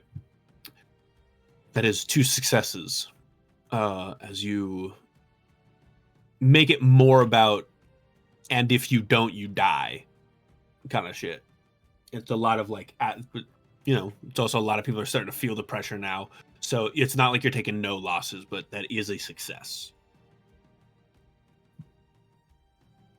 Sick.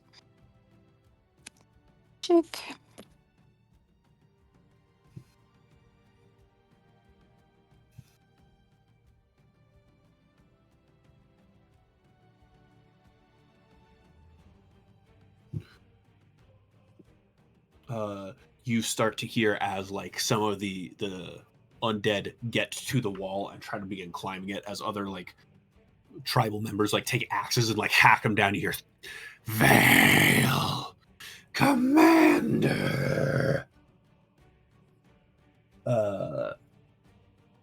as they begin like trying to like get to you. And what is Thavia doing? Loki like having a fucking panic attack seeing this shit. Kind of like seizing up a little bit.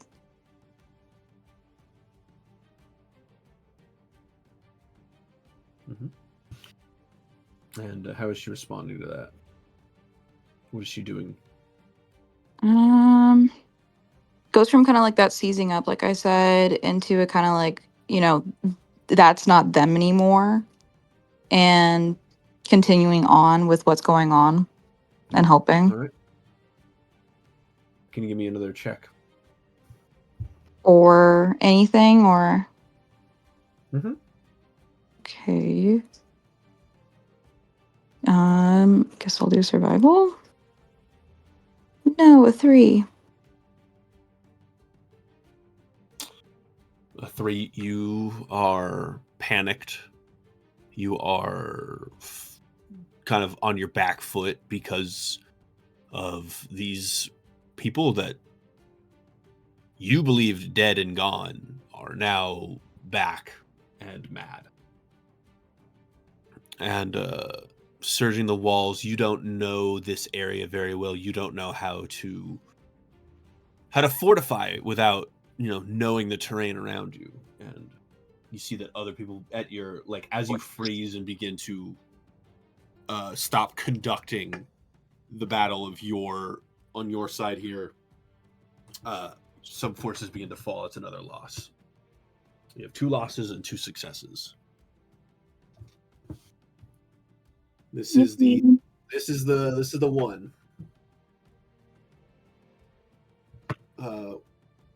You see that some of the undead begin to ascend the wall and get to the top of this like large like ice block wall that you've been standing on, and some of the archers begin like picking them off as they're on top of the wall, but they're definitely like charging at you specifically.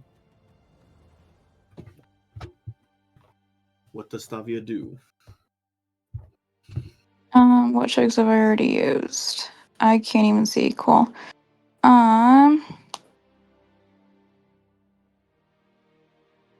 Foundation performance.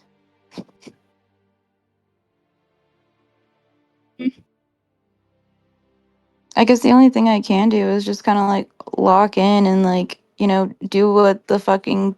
Do I have my spellbook back or no? Not yet. Fuck. So is Arcana out the window then for a check or no? If you can describe how you're using knowledge of magic to help. Christ, okay. I will say that zombies are manners of necromancy, so you might know something in that sense. Yeah, I'm trying to think about that right now. Because it's been a minute. Because I do want to use it. I'm gonna use an Arcana check to see like specifically the weak points and what is needed. Yippee! Give me an Arcana check. Yep, 23. With a 23, Occam's razor, the simplest solution is usually the easiest. They are zombies. They are corpses. Some are made of ice. Some have this kind of like ice prosthesis going on. You do not have your spell book, but you do not need your spell book for all of your spells. As these undead begin surging you specifically, they begin to overpower some of the archers on their way to get to you, and you just firebolt, and it blows one of their heads off. And I think upon doing that, you begin instructing your forces to, even though it's the whiteout, so they were attempting to like avoid too much flame, fire is absolutely going to increase their effectiveness against these forces. And so they begin lighting axes on fire. They begin lighting their arrows and dousing them and stuff like that. They just begin fighting with torches and like a hot knife through butter. They just begin cutting through these icy fiends as you piece together that they had a weakness to fire. The heat speeding up their decay, melting any structural reinforcement that the ice was giving them. And that is your final success. How is Thavia feeling as you see that her forces begin to, even without continued command, begin just being like, okay, now it's just, the battle is basically won. It's just a matter of cleaning up the stragglers. It's not about strategy anymore. It's just, this has gone from being a war, a siege. This has gone from that to just being like a fight. She's feeling like proud, I guess, because like, okay, locking in, getting used to what she used to do once more, and kind of just like a perseverance to continue forward. You see, with some like claw wounds on like his shoulders and like his axe like blunted and like it's seen a lot of use. You see Gunveld strides up next to you and says, "Some of my men told me you would come to save the day. You are apparently quite the leader. Yes, you have experience." Bit. Yeah. A bit. Well, one must always start somewhere.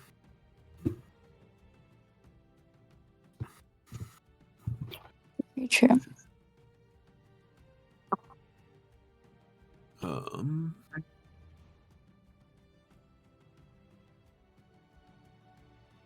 Young lady, you are possessing of a tactical mind that has not been seen in these parts since the time of Beresvale.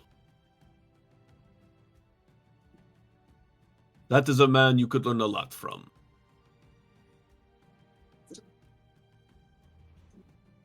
And where can I find him? So Beresvale is your dad. Oh, sorry. The accent is throwing me the fuck off right now. I heard like Parish Bale, and I was like, Baelish from Game of Thrones? Barrus. Like I said, the accent's just throwing me the fuck off. Beresvale. Well,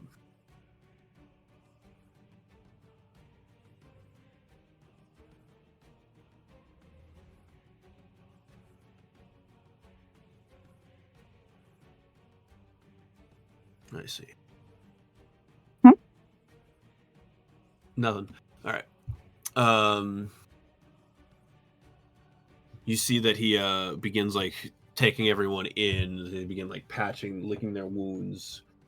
Is there anything Thavia wishes to do in these moments?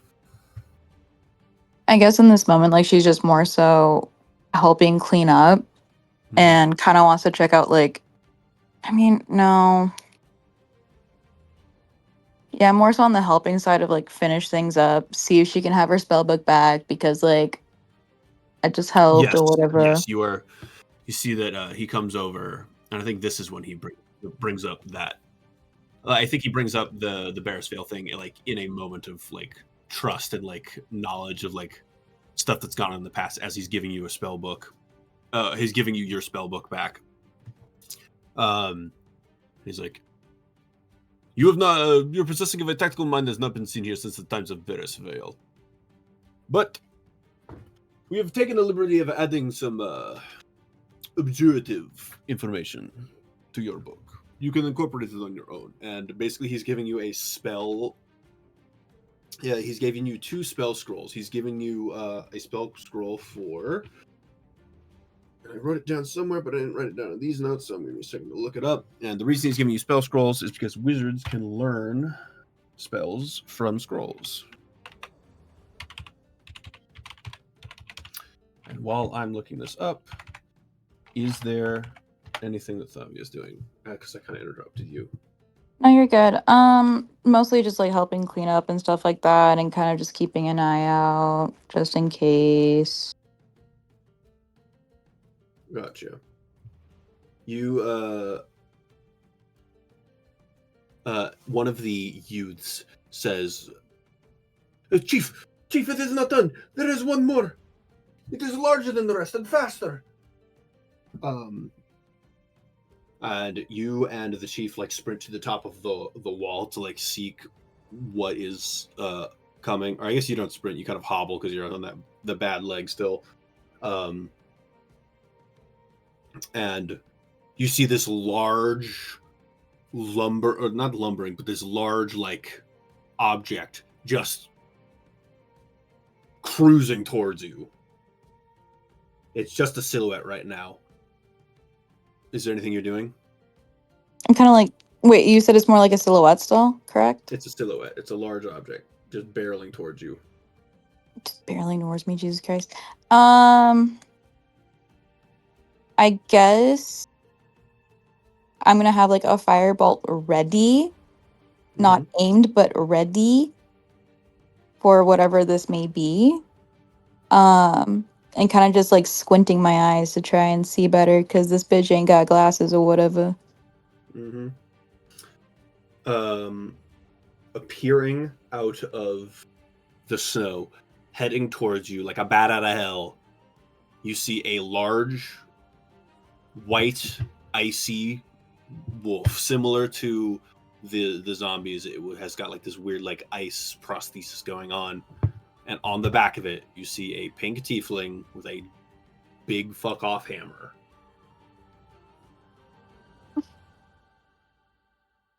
And she dead. She's fucking dead, dude. I'm alive.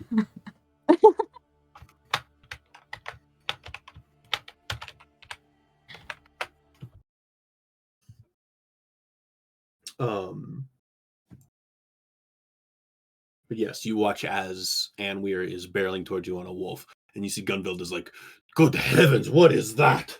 And he like hefts his axe.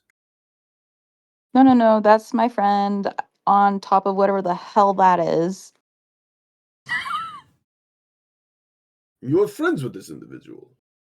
The tiefling, yeah.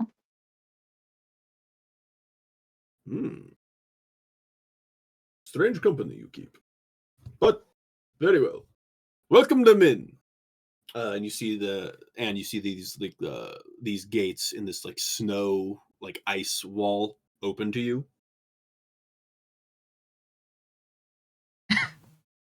Anna's just like squinting in disbelief that this is where the undead kind of led her, but she'll go in. Well, you see that the undead have well and truly been like cut down. Yeah. And demolished. as they were like sieging this place. Yeah. But yes, you enter and everybody's kind of like, oh, like a lot of like half the people are kind of like wary of this like big ass wolf, and the others are like mostly the kids are like, that's so cool, I want to check it out, and their parents are like, you're not allowed to, absolutely fucking not.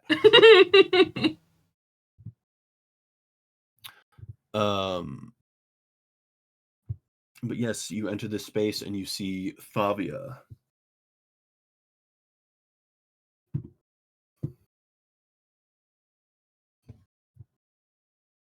And what the hell is that?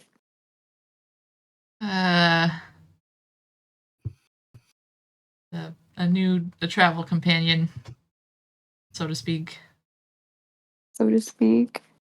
Oh my god. Do you have a name? She's looking at the wolf. The wolf shakes its head and then he kind of gestures to you. I gotta sort that one out. He or she, it's whatever you want. Okay.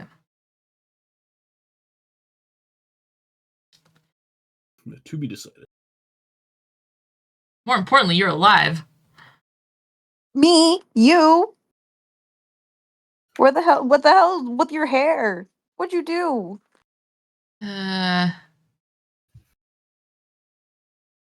What do you not like it? Yeah. Just be calling him Tom. What's wrong with it? Nothing. You almost feel taller too. You think so? Yeah, it feels like it, yeah. You jacked as shit. Yeah. Yeah. Been working hard. Where? Cutting wood? In a way. Oh. It was at the edge of the world, cutting ice. Oh. Okay.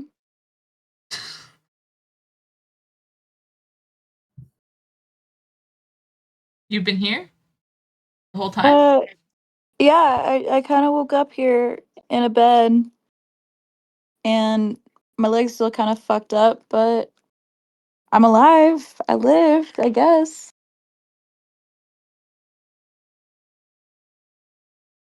And kind of like wrinkles her nose at the thought of like, you landed with these chill people. But she doesn't say anything more.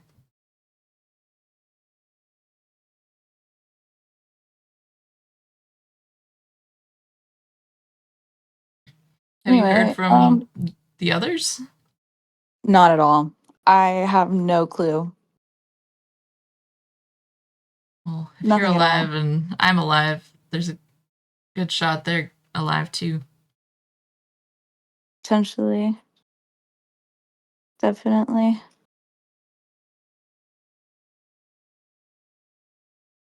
Where is here?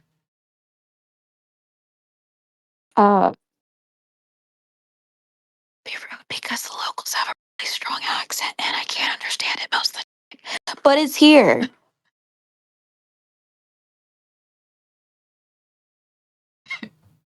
Anne's eyes just like dart between Thavia and then the guy in charge. Like,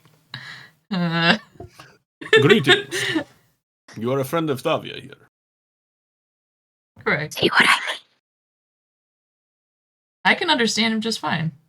Listen, when he gets into it. What? But they're really nice. Oh, there's no Do you problem. want me to talk like I'm from the 10 towns? He does like this weird like accent. 6, 7. Oh my god. Oh my. Skibbity, what are the 10 towns people saying these? What are the 10 towns kids saying these days? On fleek. What the fuck?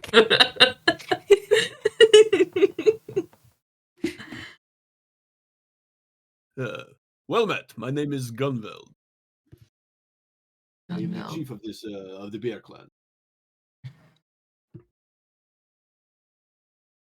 To whom do I have the pleasure of meeting? Tavia, you have not introduced your friend and your mighty wolf. This is Anne, and I think she said the wolf doesn't have a name yet. A wolf this mighty must have a name. It is to set legend and scare children at night.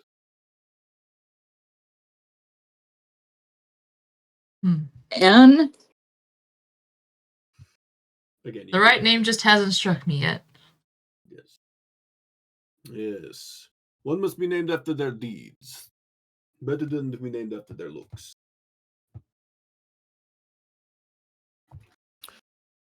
But enough of that. Come, join us. We were just about to feast after a hard-fought victory. You are very fortunate to have arrived when you did. Otherwise, you would have arrived in the middle of a siege. Horrible undead creatures. No know where they came from.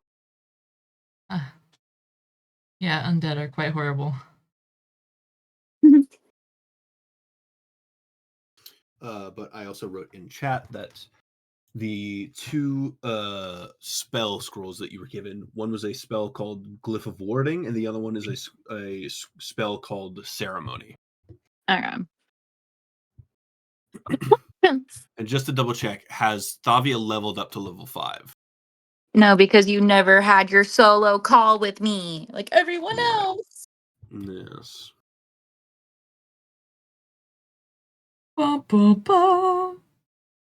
Left out, No, I forgotten couldn't behind. No, not exactly. I did tell you that we were leveled up to level 5. We've had talks about it. We had a singular talk a month I had a ago. singular talk with most everyone else a while ago as well. I had saw you Bluefuls in almost call a with month people ago. this week. Tension. Yeah, that was for other stuff. Don't worry about that. Chunks of ice. I'm not worried about that. I'm worried about me. God damn it. All right. We later, if you need, we can go over being level 5 now and what that entails. But yes, you guys feast. There's this like large like, what did I call it? There's a lot of like polar bacon being passed around, and this they've got this large like this woolly mammoth meat being shared amongst everyone. And he's like, so what are you two do you have plans? We need to find our friends. Whereabouts do you believe they would be? Have no idea. Well, I mean, I don't think I was too far away from here. You have been riding for a while. You've been riding Relatively speaking. You have been riding for days. Days? Okay. When we started Thavia's thing, there was a time skip in it. Okay. Like over the month that she was healing. Like when we started, like you had also just arrived in that prison. And then I guess you haven't been riding for days, just like a full day.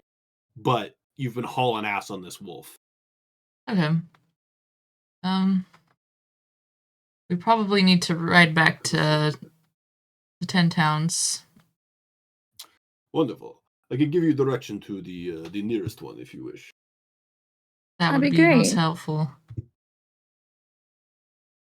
Is the food like way better here?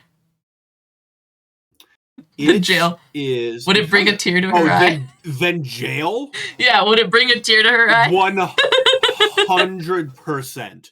It's probably better than like the food in the mead hall that you had back in like Good Mead was probably pretty good. This is like cookout levels of good. Oh, so man. 2 levels of good. I don't know. You can take your pick. Like one is like a kind of like a big restaurant in town, and then this one is just like feast levels of good. But both far and away better than the slop you had in prison. And there's as much of it as you want. Whereas in prison, it was very much like, no, this is what you get for the day. Anne seems to be enjoying her food a little too much. I shall tell our chefs that they've yet made another individual cry. Hilrug, you've done it again! She is weeping with joy. You see this one guy who's there's one like really jacked, like almost barbarian looking guy who's got like just a teeny tiny like chef's hat on. He's just like, and he's wiping a tear from his eye as well. He's like, I'm so glad. And he puts more on your plate. He's just like loads you up with like I don't know what's much of it. It'd be like a bunch of like sweet potatoes and stuff like that. Sweet potatoes and meat and stuff like that. Have more, have more. Anne's gotta eat more to get her muscles bigger. You see that Gunveld kind of like strokes his beard for a bit, and he's like, closest to here.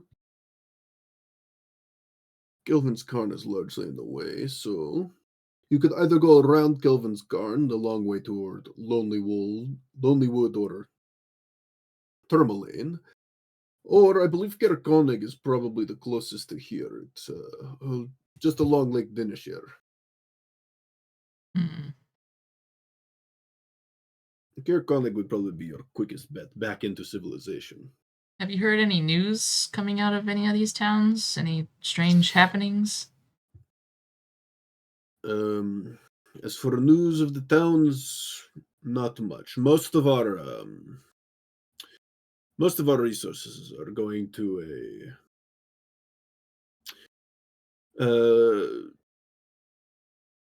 the word espionage feels a bit strong, but we are seeking information on the tribes. We are keeping tabs on the tigers, the wolves, and we are trying to locate the base of operations for the berserkers. Tavia told us what happened in Targos a month ago. We are sorry that happened, and we hope you know that the people here of the tribe are sound of mind and do not wish for that kind of relationship with you townies. But the berserkers, they have lost themselves to this Shardlin, that accursed stone. Yeah, any of that stuff found should probably be discarded in deep waters or something. Yes. No, we tried to blow it up once. It didn't, I mean, it eventually, with enough force, we got it to blow up, but it kind of just made a bunch of little chunks. Right. Hmm. If you can find a way to discard of it, we would greatly appreciate knowledge of it. I suppose we could bury it, but If I I'm just have, afraid somebody else might find it later. if I come across any, I'll be sure to take care of it myself. Be cautious, it might, because it's been prone to drive even strong-willed individuals mad. Of course. You know, they say it comes from hell. I do not necessarily know if this is true, but the things I have seen it do to people, the changes it has made them go under. I might believe it.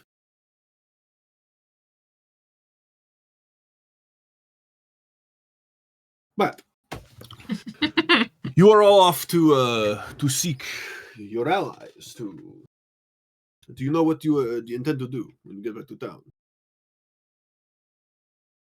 If your allies are still around, do you know what?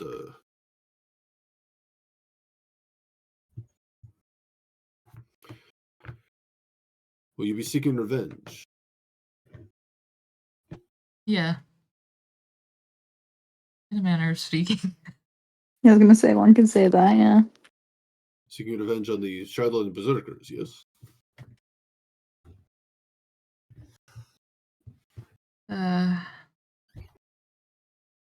Suppose there's multiple targets here. We have time. Oh, I see. Seeking revenge on the Frost Maiden herself. That is a much heavier task to undertake.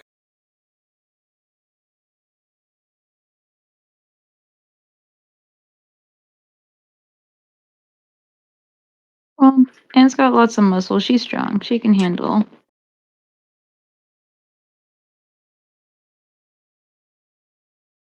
Well, just know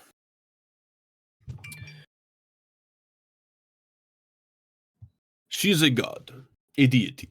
Minor though she may be, a deity nonetheless. She gains power and presence from followers. They give her strength, much as she gives strength unto them. Her greatest source of followers are the tiger tribe. The wolves, they are, say, subjugated under the tigers right now.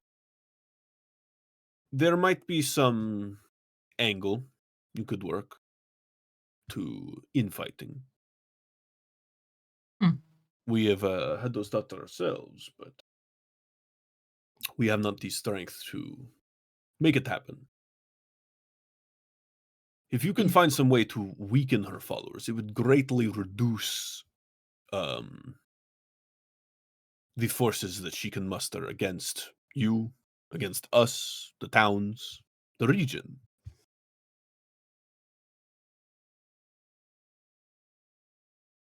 I would, if you are looking for somewhere to go, someplace to start on your quest for vengeance, I might try there. Noted. Thank you. Be a great collaboration.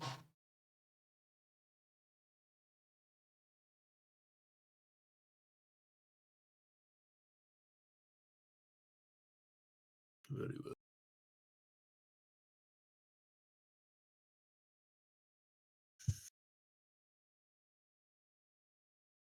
How much longer do you think you need for that leg, girl? Where's the doctor?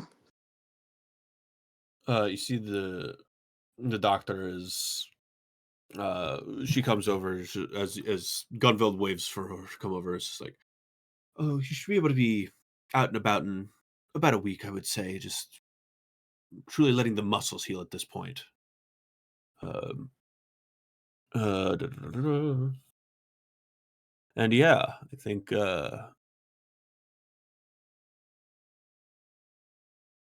Gunveld claps you on the back, Tavia, and says,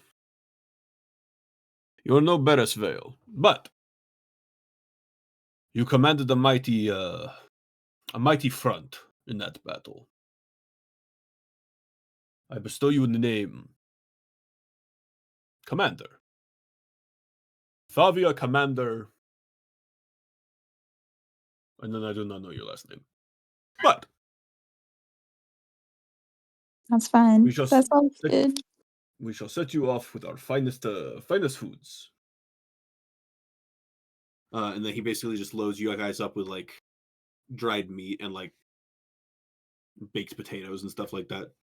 And then like in the morning, he sets you guys off toward. He like gives you guys the direction toward Caer Konig. Right. And then as you guys head off, we shift again back in time as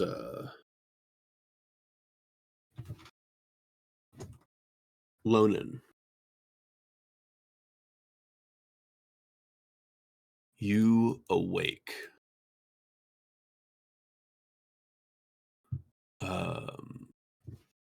You have this. You awake to this fire in front of you. You are in a bed made of hide and pelts. Ignoring their smells, otherwise warm. A set of squirrels roasting on a spit. You've got a pair of cracked ribs. Your arm is missing, and you cannot see through one of your eyes. It has a blindfold, or not a blindfold, but it's got a sort of patch over it.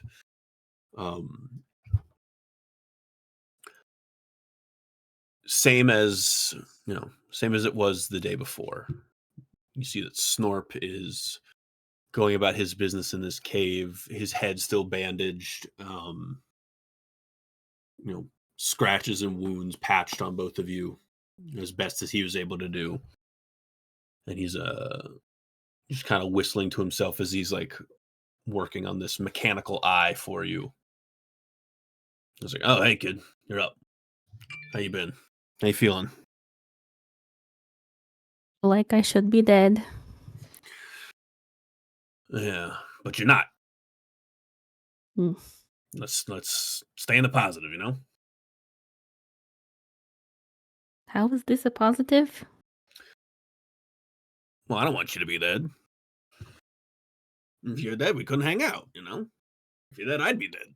I hope. I mean, not that I hope.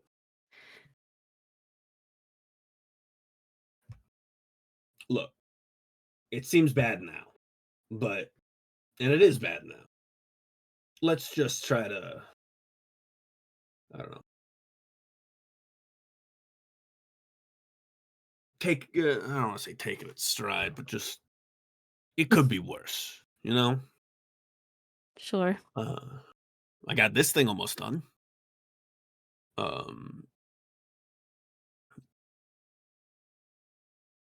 He's like,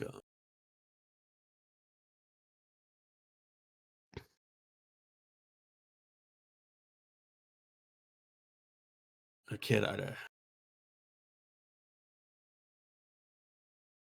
I'm sorry if I asked like inappropriate questions before as to whether or not you had plans outside of work. I was trying to make small talk, and I feel like I might have overstepped my bounds. It's all right. I just never have given it much thought up until now. Is there anything that, like, over the course of the healing process, is there anything you want to accomplish? Anything you think Lonan is doing? And Snorp just like makes idle chat with you sometimes. It's like, look at this fucking weird squirrel I found, and before he like skins it and grills it and stuff like that. It's just trying to keep you in a more positive mood. Yeah, I mean, she's probably just spending a lot of time processing even like the fact that she survived or that they both survived. Worrying about if the others survived and hoping to talk to the gray man soon. As you are sleeping one night, and Snorp goes off to his own little makeshift bed that he had made. You do begin to dream. You awaken in your original room in the tower that you resided in Shadowfell. And you hear humming coming down from the hallway, as much as you would in the past, of the gray man working in his lab on the floor above you.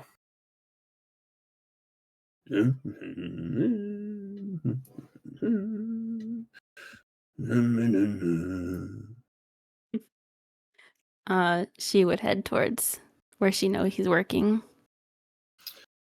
As you arrive in this space, you see the gray man, as you always have. He's kind of like dark clothes, this like cloak around him, these pale, long features about him. Top hat on head, like busted and dirty as it is. And he turns to face you and he's like, "Oh, hey, kiddo, how you been? Took quite the tumble there." Yeah, that's one way to put it. Yeah, well, I mean, setbacks are setbacks. You just you want you, and he's like he does the death thief. So do you want to like talk about it or something? Uh, Tell me what happened.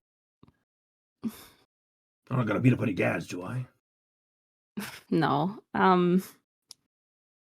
I found Oral. Oh, terrific, wonderful! You're making incredible progress. Yeah, no, not really. I feel like I've taken about 5 steps back. What do you mean? No. There's no steps back. We don't do steps back. There's only steps forward.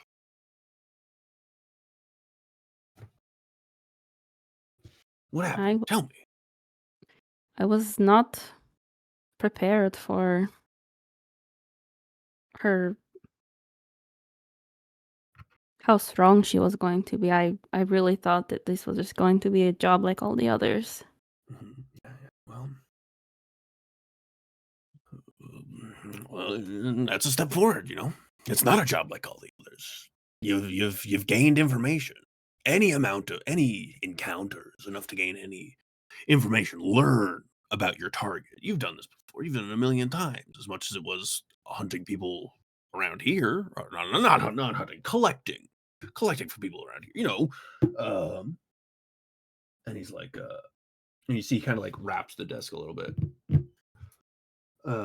He's like, and then he informs you something that Lonan would already know about. He's like, just because you lost doesn't mean you're weak. You're pretty strong when you're running around doing all the errands around here for me, but I couldn't insert somebody like that into that domain without, tipping anyone off and be like, where'd this superpowered woman come from? It would have let people know that something was up. So when I inserted you in there, I had to strip you of a lot of power, and I've slowly been pushing more towards you. But if you think you need more, I can try to like up the ante a little bit. I almost died, so I would say so. All right, yeah. I'll settle a bit more your way, kiddo. Just call it allowance, But just remember, the job's not done. You can do it, whatever it takes. And I'd say, if anything, now you've got a bit more of a reason to get her done. Before it was work, Now you got something to prove. No one pushes you around, I guess. What's the plan, kiddo? What do you think? Give me the 10-year plan.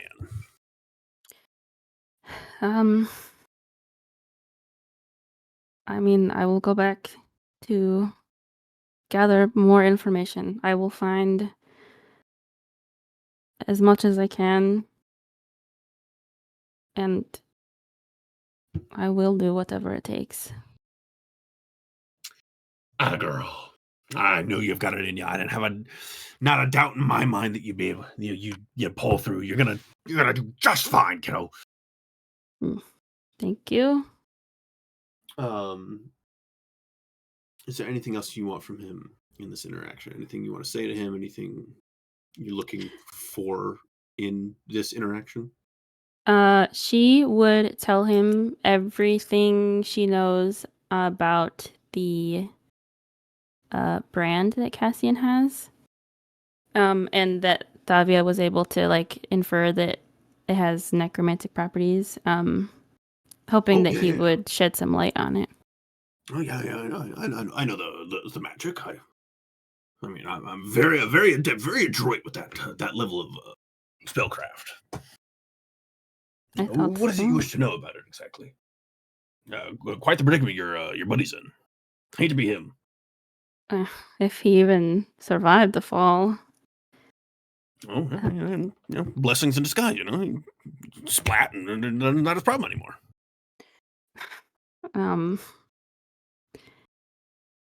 If he did survive, and I might want to help him be free of this bond, if you will.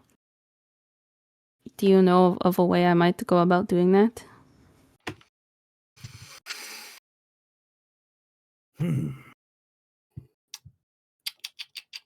Interesting.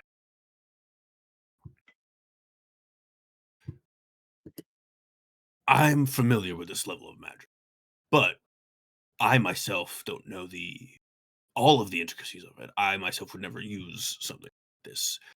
It's something of a double-edged sword. It binds two souls together, the stronger of which, usually the caster, being the facilitator of the conflict, almost like making somebody familiar. But that bond can cut both ways, so I have no idea why a dragon would have done it. But they're also pretty vain creatures. They think they've got it all. The whole 9 yards, the big cheese, the full kit and caboodle, as it were. And as for how to break it, well, there's a couple ways. You could kill the dragon. You could. It's kind of like a tether. It's like a rope. If you can find a way to put enough pressure on the tether itself without choking out your friend, then you'd break the rope. It's like a choke collar in a way. One side can pull, the master holding it can pull on it and choke the individual. But the individual, if they don't mind getting choked, could pull on it back and yank the master. Or if there's enough tension in the middle, eventually it will just break. If it's too dissonant, then things will just not work. I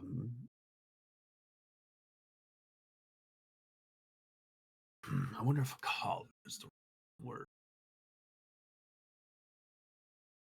It's fully reversible as well, which is why I would never myself use it. I think it's a liability in a lot of cases.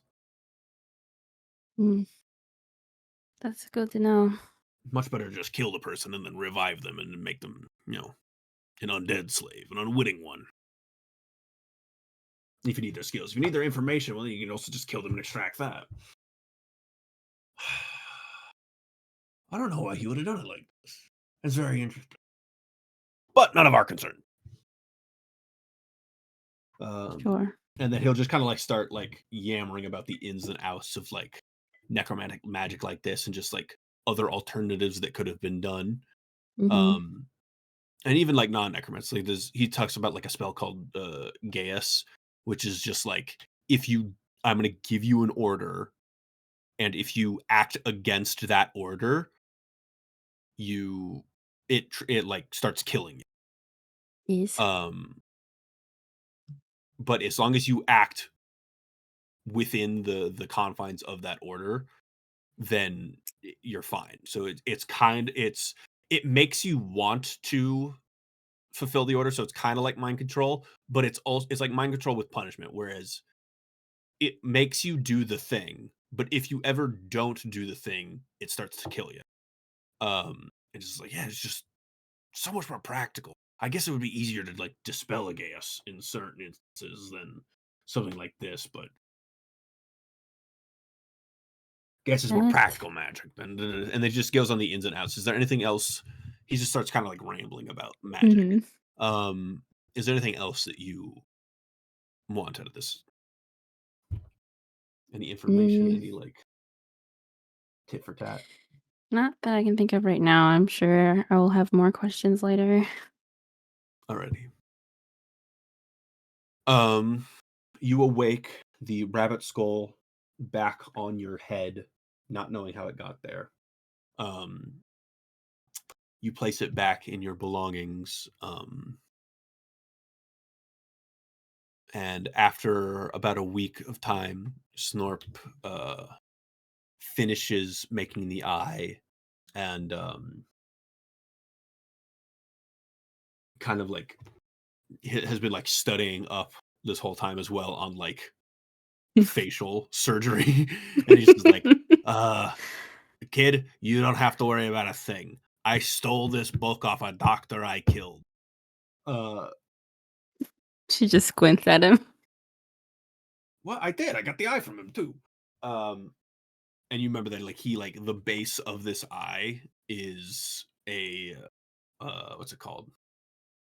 It was like a magic object, and but like in removing it from the doctor, kind of damaged a little bit. So he's added all of this like tech and mechanics to it to try and make it better. Can you please add where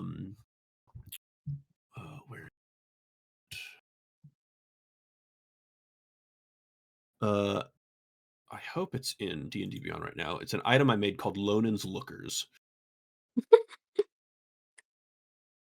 Yep. There it is. And so what he has to do is basically has to like cut into your cheek a little bit and remove the bone there. He places the eye into its socket, and there is a second eye, kind of a Jujutsu Kaisen style, like on your cheek. The eye on your cheek is fully mechanical. The one in your eye socket is like the base eye of so that one's like the magical one. And Okay. for those wondering what Lonen's Lookers does, would you like to read it?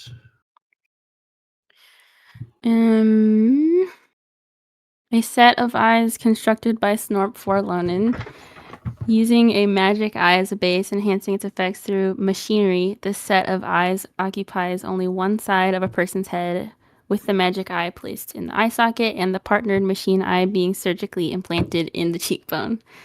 As a magic action, you can expend one charge. For the next 10 minutes, you have true sight out 120 feet when you peer through the magic eye.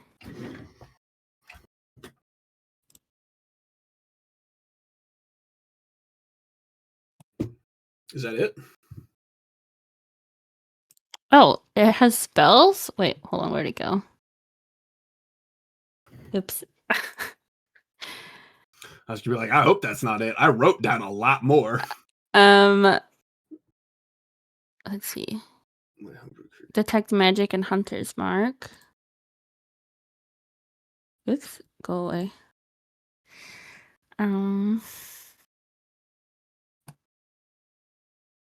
It's a wondrous item. Oh, how do I attune to it? Do I just So you add it to your inventory, and then you go to your items, and then there should be like a spot for attunement in your items area. Oh, okay, cool. But yes, it should have spells. Let me just make sure I get this right. So I don't think it tells you these off the bat, but it gives you dark vision up to 60 feet. You have advantage on perception checks if machine eye is opened, and it's only on sight-based perception checks. You have full immunity to being blinded. And you have two spells. You have Hunter's Mark. You may expend a charge to cast Hunter's Mark on a target, locking onto them with a mechanical eye. Detect magic. You may expend one charge to cast Detect Magic using the mechanical eye. And I believe it has, it has 3 charges, and they come back on a long rest. So yes, this is all in here. It just doesn't say it during the basic information. Is it a charge and a spell slot? No, a charge is just a charge. Okay, cool.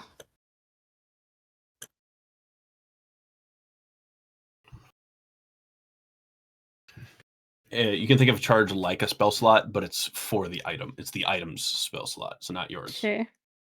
All right. And then yeah, you spend some time adjusting to the eye. Snorp's got like little eye doctor tests. He like fashions out of like rocks and sticks and be like, all right, which direction is this arrow facing? Left. He spins the rock so that it's left. Yes. Wonderful. And yeah, you kind of just go through the calibrations, like getting used to having this eye. You get used to having the ability to blink with a eye in your cheek. And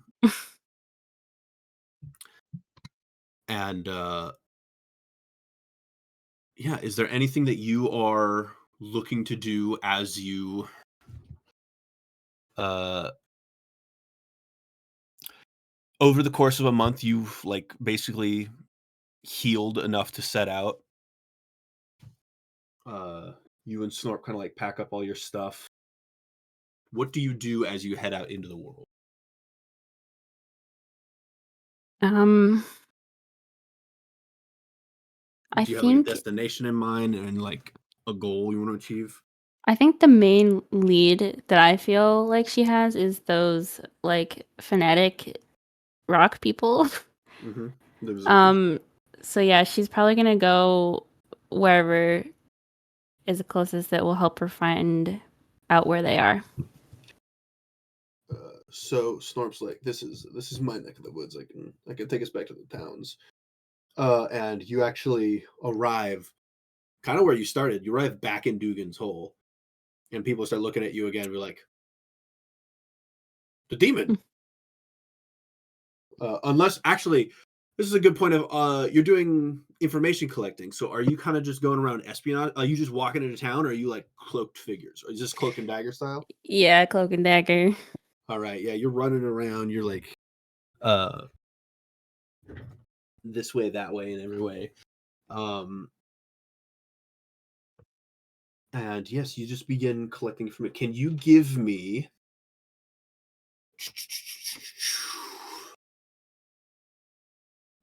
an investigation check? I'll let you do with advantage because Snorp is helping.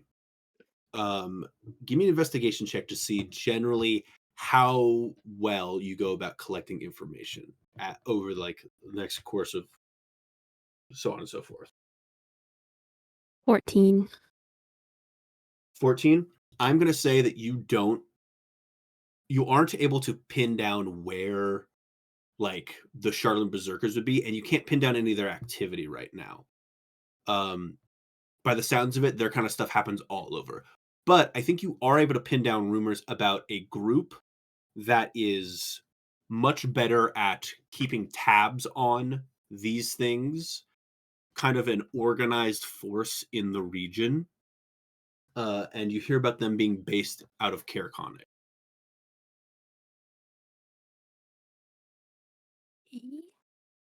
So I think you and Snorp kind of like look at each other and be like, Yeah, we could head up there, see what they know. kill them if they don't want to tell us. Sounds like a plan.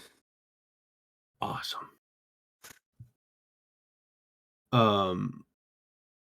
As you and Snorp begin heading off to Caerconic, I don't remember what these hazards are called, but whenever there's a lot of snow in places, and like especially like snow on mud or snow and stuff like that, there are these like pits that get like covered in snow, so they look like they're just solid ground, and then you step in and you sink and you drown.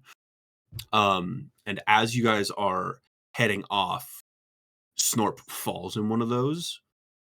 And I think Lonan, you instinctively reach out to grab him, but you reach out with your arm that isn't there anymore.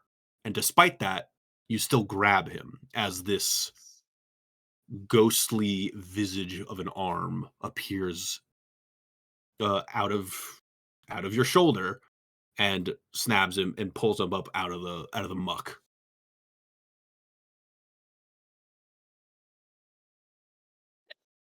He's like, "Well, how long have you been able to do that?"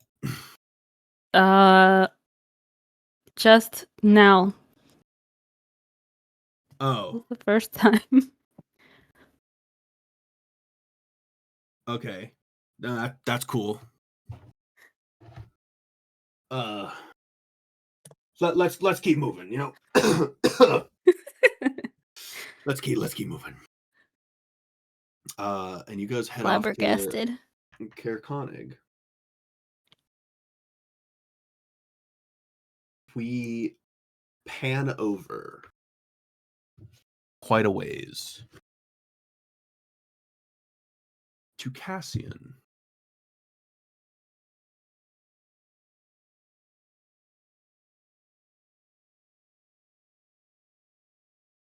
Cassian, for a little over a week now,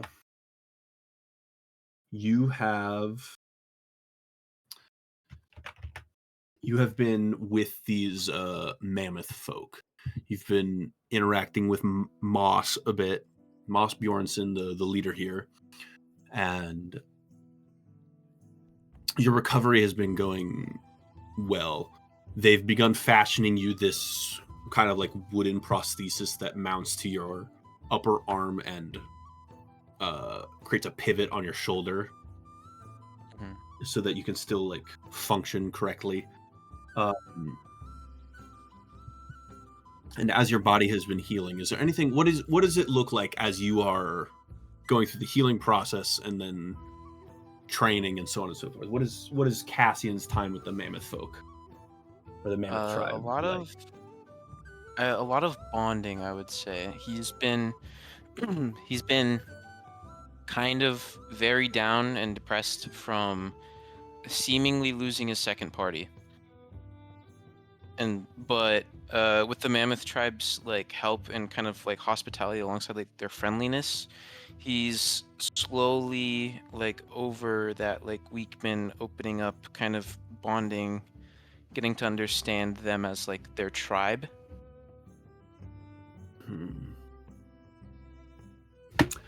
Yes, and as for like the mark on your back, it's poisoning you, but they've been providing you with these like herbs and sustenance that is kind of like countering the poison. So it's still very much, you would still very much be like exhausted, but with all these herbs and stuff, it's kind of counteracting the forces. So you've been able to feel pretty, not stellar, but you've been able to feel more normal with them. And eventually Moss is like, over the course of this like month and a half, he's like, "Well, my friend, it seems like your time is almost up with us. You've learned quite a bit. You've internalized much of what we could teach you, and most importantly, you've begun healing and adapting to your prosthesis." I'll look kind of at the tribe and then look back to him and be like, "Thank you guys for having me here, especially with making this arm." And then I kind of like point to it, but then like lift it up. Of course. Knowledge is there to be used. If we did not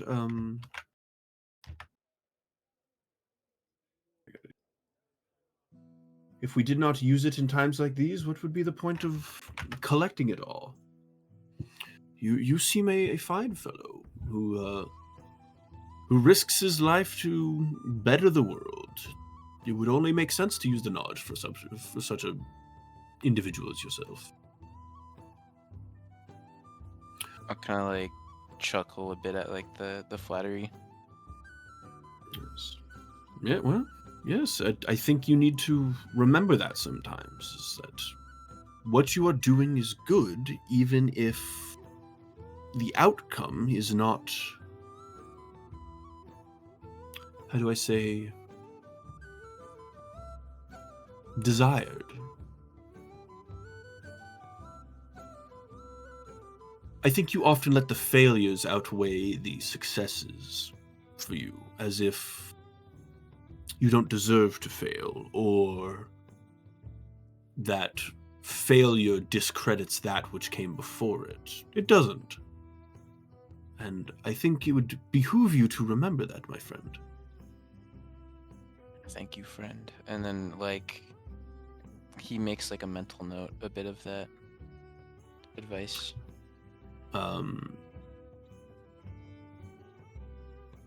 And you spend a couple more days with the Mammoth tribe, and I think you begin like just doing your like physical training again at that point as well. And Moss, as a present, hands you a map. This is, as promised, now that I feel that you may be ready for the challenges of it,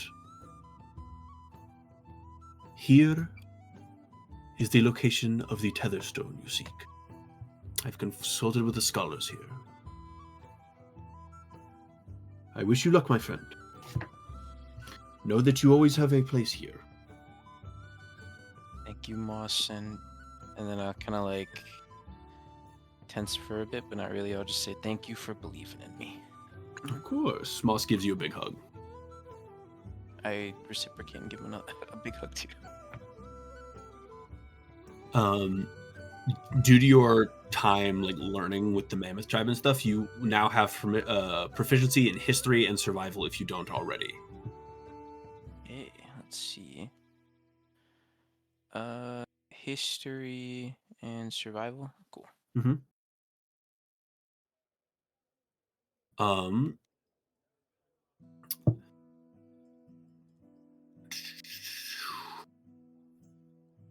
Where do I go? So, your healing complete. You follow the map. You grab all your stuff and head out to a location marked as Jarlmut. Find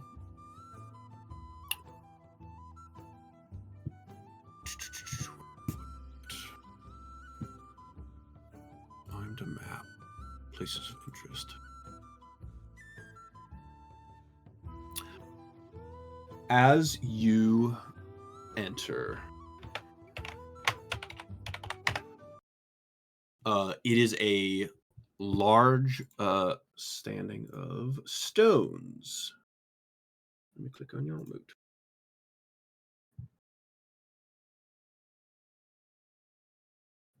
Not just stones, thrones. They are all big blocks of like granite that have been carved into these large stones. There are 7 of them. One of them, in kind of a more central position, is larger than the rest. They are atop a snow-covered hillock, and you begin to arrive at night. Something about the map depicted that night would be best. So, like, I think you wrote like arrive at night for best chance. And as you arrive, as you enter, there is this large like the thrones are surrounded like in a ring, and in the center of the ring there's like a pit. And as you arrive, you hear booming laughter and speech in. Do you speak Giant?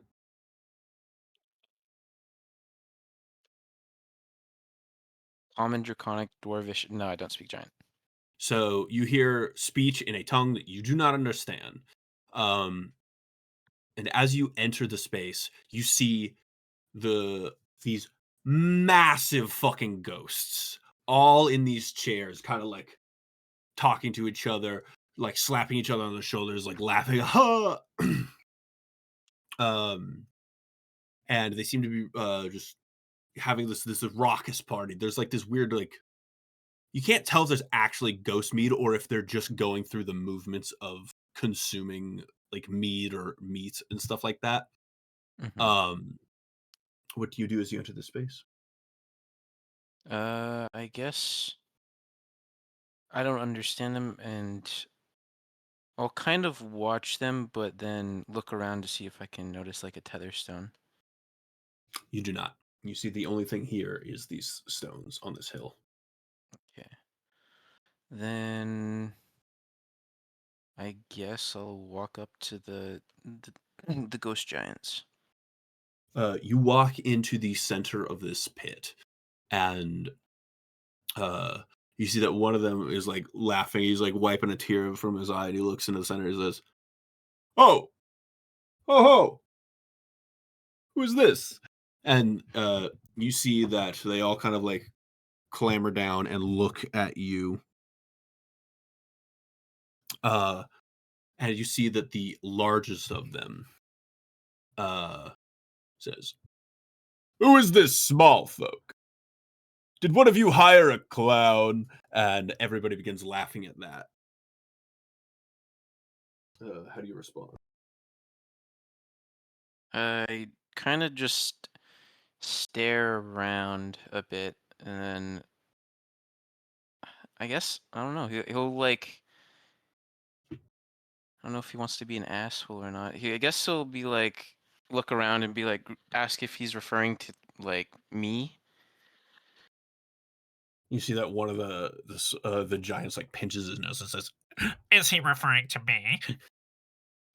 And that kind of like gets another like round of laughter from everybody else. It's like, they do sound like that, don't they? I like percept into like I don't know. I guess and yeah, I guess investigate into like each of them, or not percept into each of like the ghosts. Percept. Yeah. You can see them. Oh, I meant like as in like Insight. yeah. Sorry, insight. That's what I meant. Like, okay, is there a vibe you're getting? Okay, give me a insight check.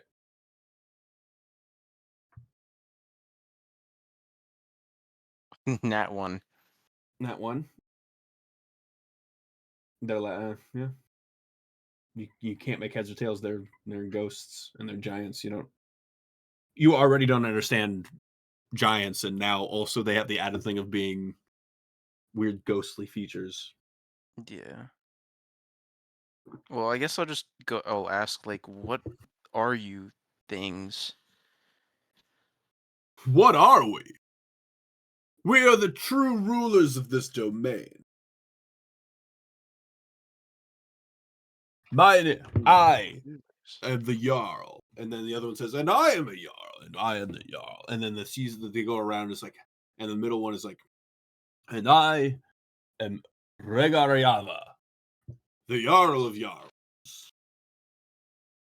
Who are you, small folk, who interrupts our glorious retellings of our battle, of our victories, of our conquests? Can I history into like if I know of the last name? You can give me a history check if you want.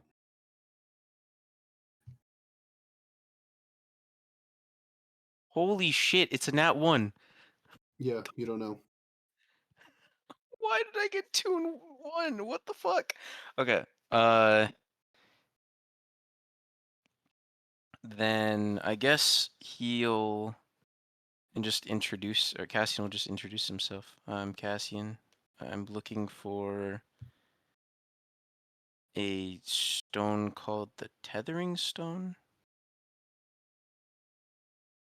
It says, you come seeking the treasure of the Jarls, that which we have collected over glorious lives of conquest and competition. What makes you think you have earned the right to it? You who is small and insignificant.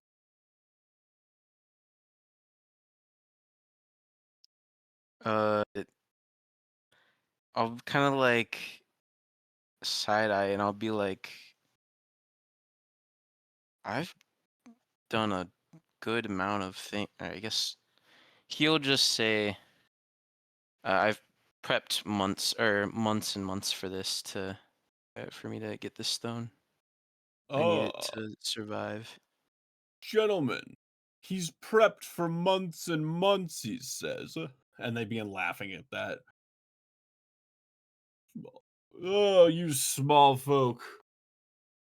Oh, always think you've prepared. Always think you have muscled up. I do not see a man of strength. I see a twig in the wind.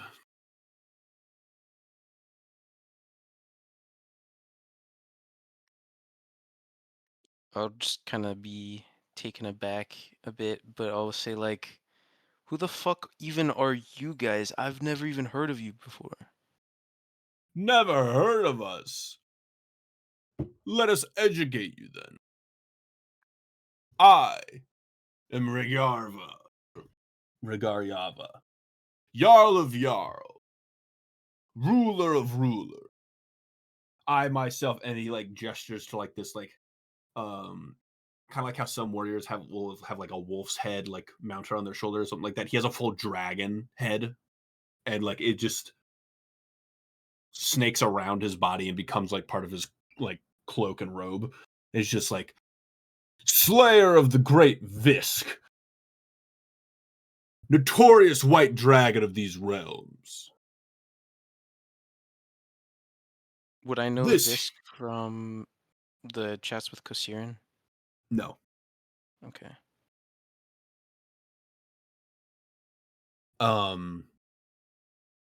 And you see that they just go around like naming a bunch of other stuff that they've done. You just like, this is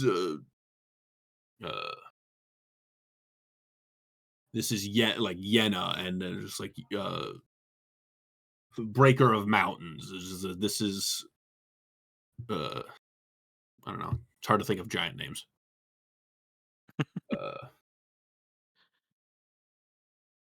They go around. They just go around like talking about like different like feats they've achieved. Like some are just like, yes, we've slain many of foes. I've conquered a kingdom. I destroyed a human kingdom that once tried to develop itself here. Thousands of small folk scattered. It's like, well, I slayed this dragon. It's like, I fought off an invading army of frost trolls all by myself. And two are like, we developed, we sired many with some of the like sexual conquest as well as like we sired many a spawn going forward. It's like, yes, of course. And it's like, do you see who we are now? Proud warriors who have lived proud lives, much to retell.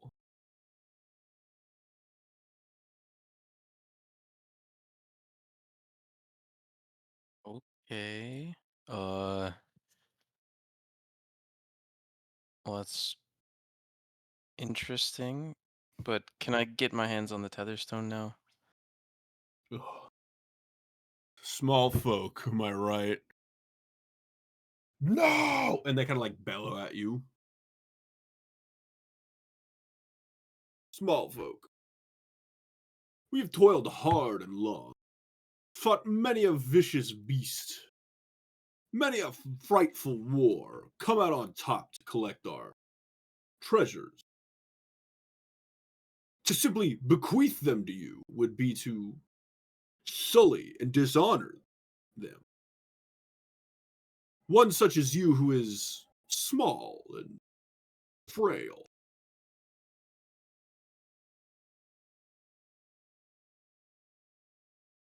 Unless perhaps, and then he leans in, and the others kind of like look at him.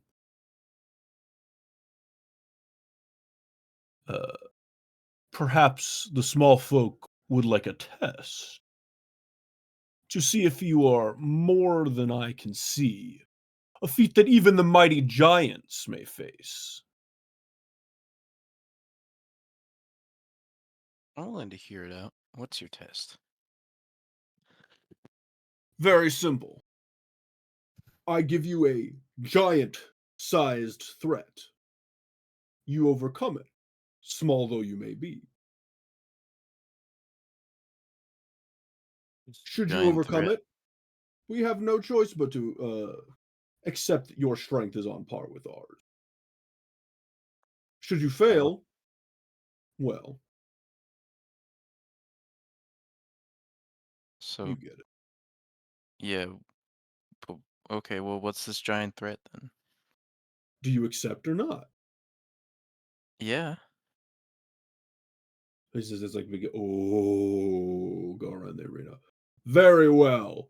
He claps it. He like slaps his throne. All of the thrones just like freeze around them so that there's no like way out of the ring. And coalescing in front of you is a massive hulking ghost of a dragon. He says, "This is the visage of Visk, the dragon that I slayed in my life. Now you too defeat the beast, and then we will understand. Slay the beast, just as I did, and then we shall see how tall you stand, small." Okay. Well, I guess I'll just start. Oh, I mean, I have all of my knowledge, and also dragons are my favorite enemy, so I guess I'll just start readying for battle. All right. We are going to do this over a series of checks. You have improved over your time in training. Mm-hmm.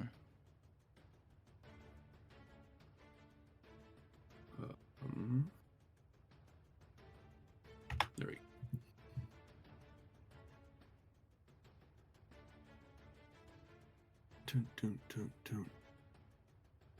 All right.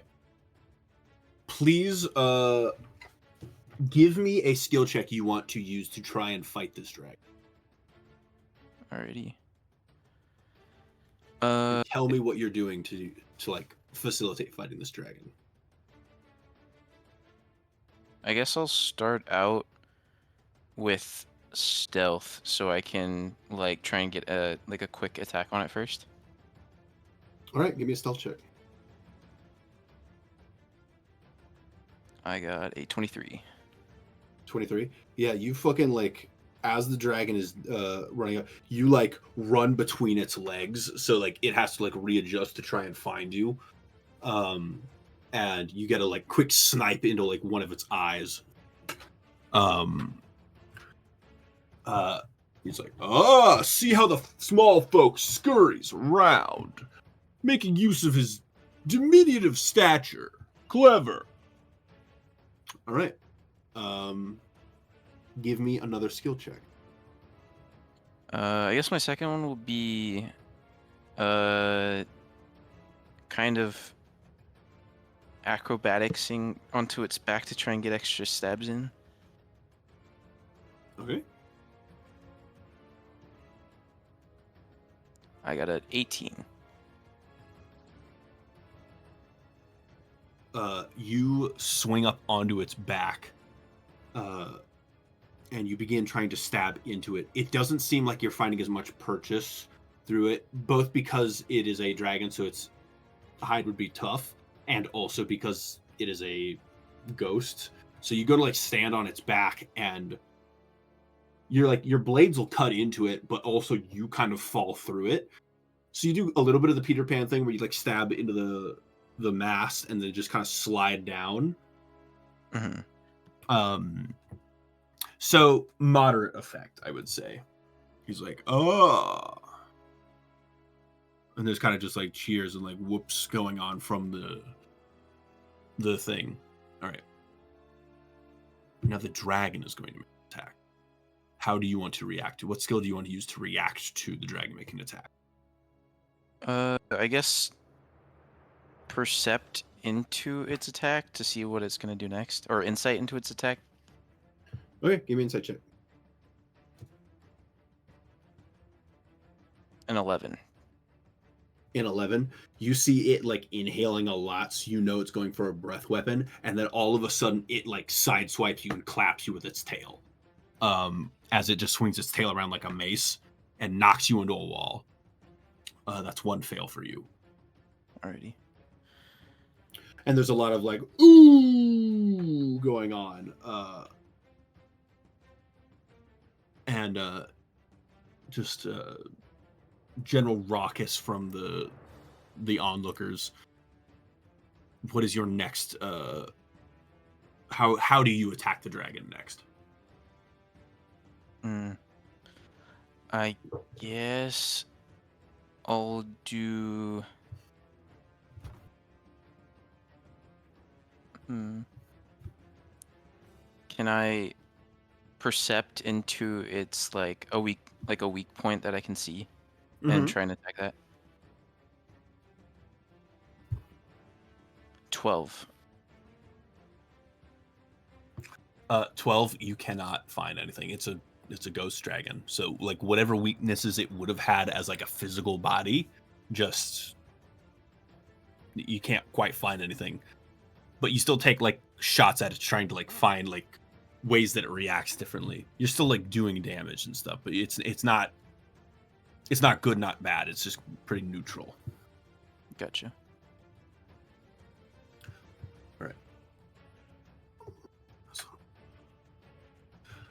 All right. All right. What is your next attack? Can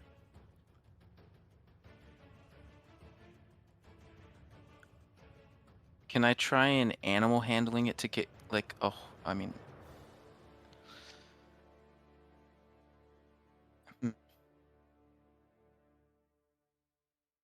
yeah, I'll just try to do.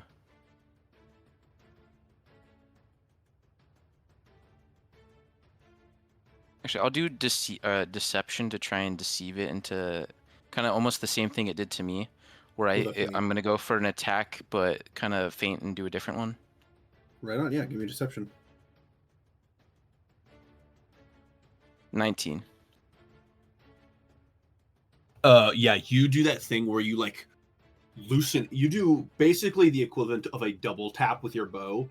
You launch an arrow at it. It goes to like swipe at it with its claw, and as it knocks the arrow out of its way with the claw, another one goes through and like pierces into its skin because it was like following right behind the first arrow. So that's another success. That's good. The dragon is going to retaliate now. What are you doing to react?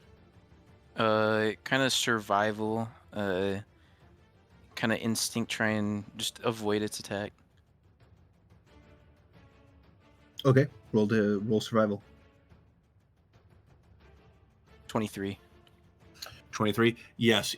So you're like ready for the tail. It like moves its tail out of the way, but it was still inhaling. So it goes to like breathe on you, but you're ready for it. And like I think you have like tied like a rope to an arrow and like re-anchored yourself to the ground. You yank yourself out of the way of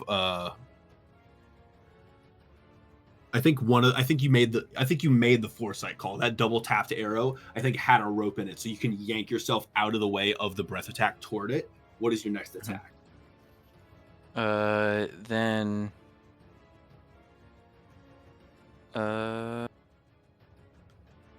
I guess, can I do another acrobatics, like kind of following off of that like rope swing away to going into like an attack?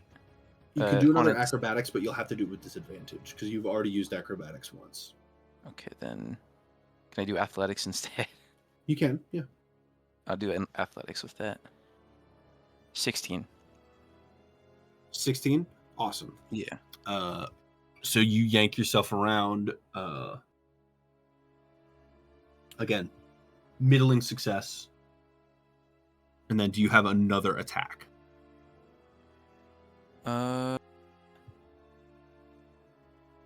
I guess, like, can I like sleight of hand, slide out like a sword and try and see if I can, try and attack it, I guess? Yeah. Yikes, that's an 11. An 11?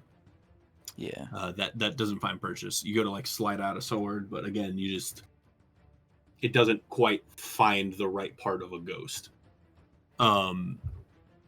You're a very deadly person when you're fighting somebody who's got like organs to puncture. Mhm. But against something that's not corporeal, it's a little bit more like hitting a bag of wet sand. And I don't think your swords are magical. No. All right. Do you have a skill that he's to use to dodge the next attack?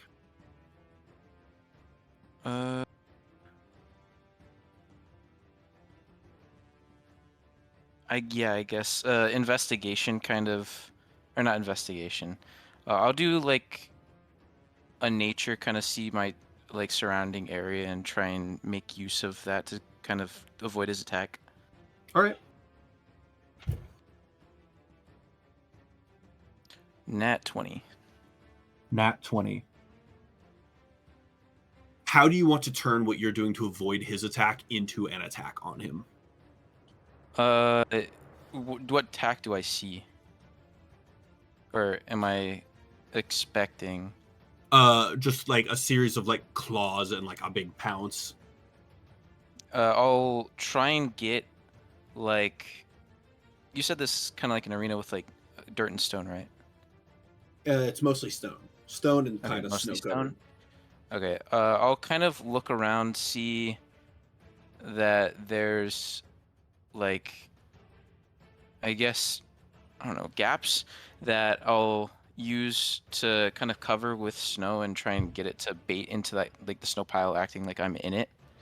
And when it goes for the attack, then I'll kind of, it might get stuck in like the stone, like getting its claws into it.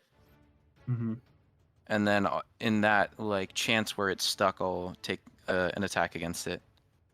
So yeah, it lunges at, so like you kind of like create like a big snowbank right next to one of these like ice walls that's sealed you in here, and it pounces at you, and it kind of like runs into the wall as if to crush you against it. Its claws sink into the wall, but by the nature of the wall, any damage to it would refreeze the wall, so it kind of refreezes around the claws and gets it stuck there, and it is fully open for you to attack. How do you want to finish this dragon? That was literally the last success you needed. If you hadn't gotten that 11, you would have gotten it a round sooner. Okay, then I'll I guess because I know it's like ghost, I'll use one of my magical arrows to just kind of clock straight through its like skull, like the ghost skull.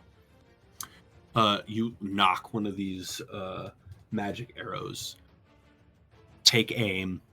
You kind of do that thing where you run up, like it's stuck on the wall and it's trying to free itself. So you kind of do that thing where you run up the wall, do a backflip in the air so that the arrow is directly pointed down toward the ground. And the only way to get there is through its skull.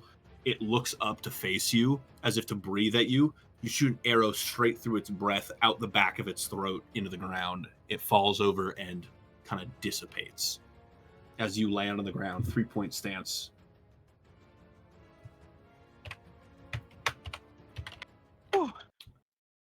Cassian's still heavy breathing. You are heavy breathing, and as the adrenaline and the pumping of your heart in your ears begins to wear off, you are met with this absolute roar of a crowd of like, yeah! As suddenly these like giant jarls that were on these thrones just like, small folk, yeah! But more than that, suddenly, without you realizing or that they showed up, there's just thousands of Goliath people here watching your fight, being like, small folk, small folk, small folk. And amidst them, you see a lion and a dragonborn just standing there looking at you. Oh, like You see Azura and Torian standing there looking at you. he's gonna like pick up the arrow. Now that's not magical anymore, and just kind of put it back in his bag. But when he's looking around the crowd and he sees them, like kind of flashbacks of like them getting sent flying, kind of go through his head, and then also images kind of overlaying with like the first party, and then he's gonna kind of like go speechless almost. But yeah, Ottoman or Azura and Torian, you have accompanied these Goliaths to their peace meeting, and upon arriving, you saw 7 ghostly giant lords, all surrounding this like pit, viewing something. And as everybody came to like watch what they were viewing, you saw Cassian fighting this like ghost dragon by himself. Hi, itchy man. As Azura's like waving. to Just him. amongst this crowd that's beginning to slowly die down and be like, woo, yeah, you should hear, hi, itchy man. Cassian doesn't even like register the comment. That's how like shocked he is that they're still alive. Wow, everybody had faith that everyone was still alive except Cassian. That's crazy. I lost my arm, okay? Cassian believes he was the strongest soldier among us. Cassian is now the Winter Soldier. Cassian is John Wick. Itchy man, what are you doing down there? Like past all of like the Goliaths kind of like going there, I don't even like register anything. I'm just gonna run up to them, like just straight go up to them. Yeah, you kind of like run up the wall, like leap over the edge of this ice barricade that was there, and run up to your friends that are still alive.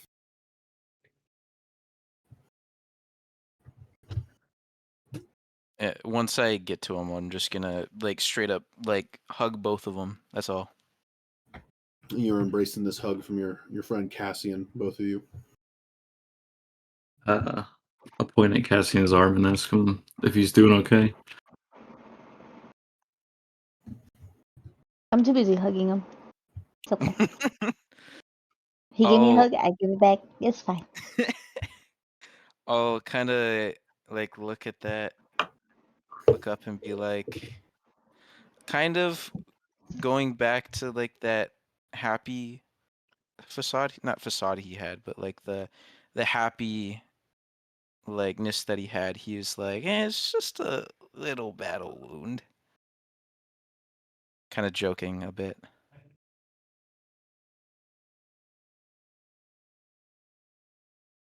And you hear this like bellowing laughter, just like, ha! You have performed an amazing feat, small one, and you have earned your prize. May you walk true and your foes fall before you. Stand tall, small folk. I dub thee Jarl's Bow.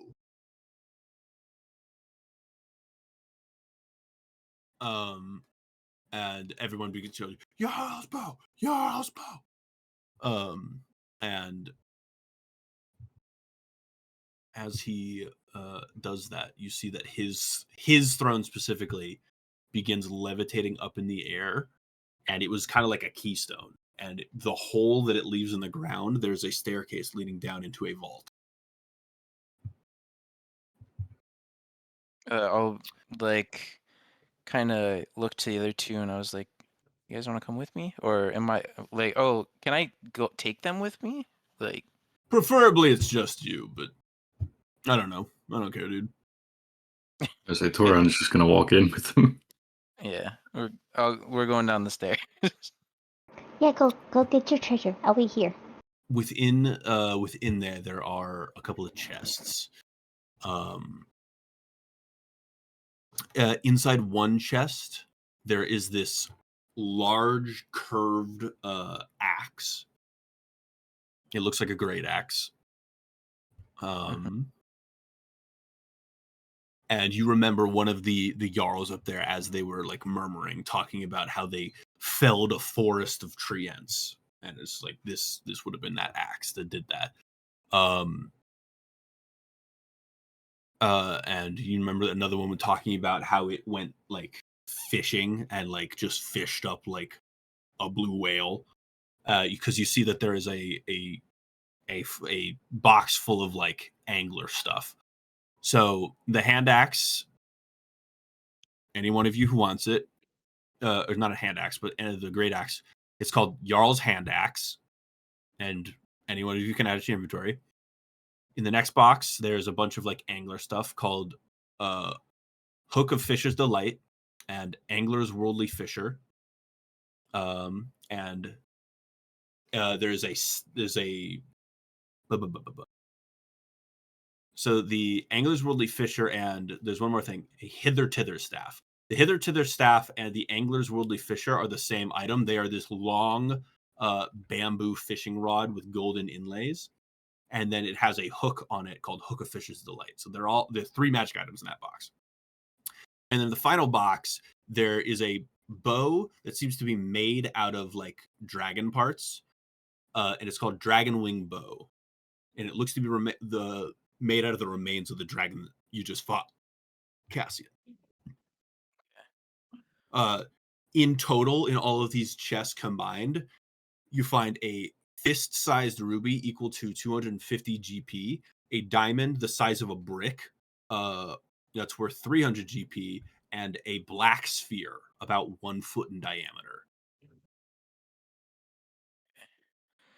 On the first chest, I'll like the one with the axe. I'll kind of look into it, look at Torian since he's like followed me. Grab it and then throw it to him. I'm say, catch, man. You go to pick it up and just your arm is straining. If you try to throw this thing, it's not going to go well. Okay, then in that case, I'll just like gesture to Torian to come. It's called it's called a Jarl's hand axe. It is not a hand axe for someone your size. It is a great axe. Yeah. Well, I'll still gesture for Torian to come take it. Okay, Torian, you come pick it up, and you can add Jarl's hand axe to your inventory.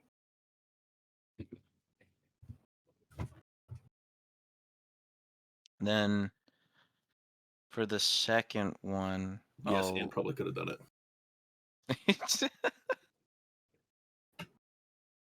But for the fishing rod, I'll grab it and then like kind of remembering Autumn like fishes, I'll bring it up to her like after. Gotcha. And then for the bow, I'll take that. I'll grab the jewels and then grab the tethering stone final. Gotcha.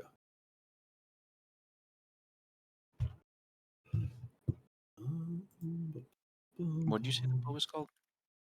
It's called Dragon Wing Bow.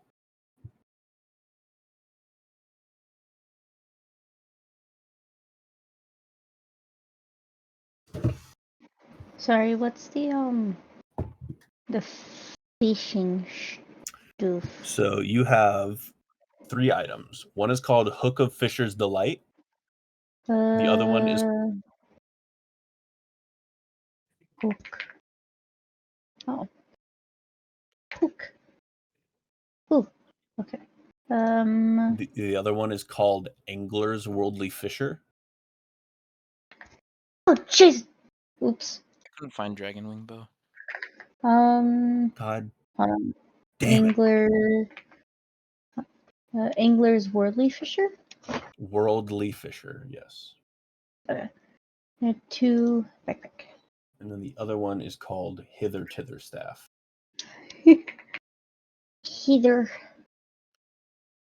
Thank you. Wow.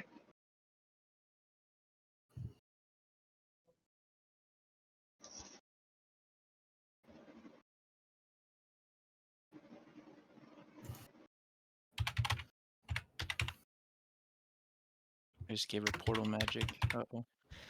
You did! I'm shocked. No, it's fine. It's okay. I have to use 4 charges very wisely. Mm-mm. Yeah. I don't know why Dragon Bow's not showing up. I'll find it and give it to you. Thank you. Alrighty. And then were you able to find Jarl's hand axe, Torian? Yeah. Okay.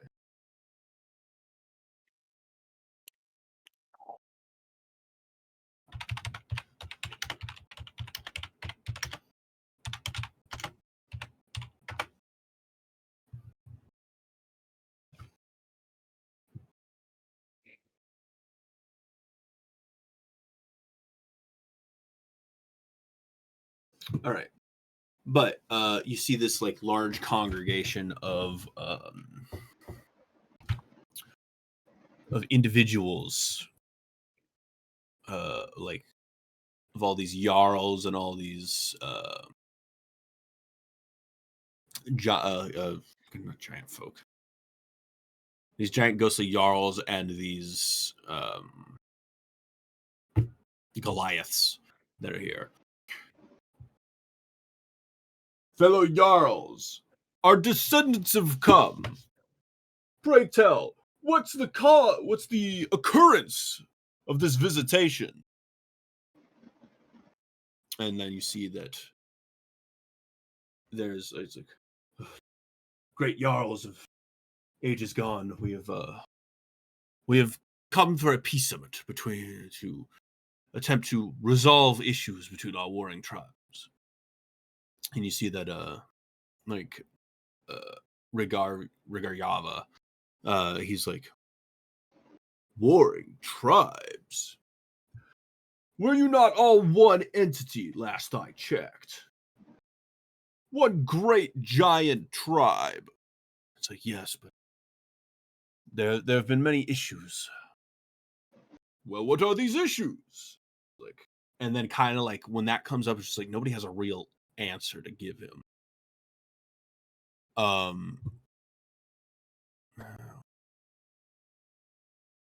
He's not it. He's not it.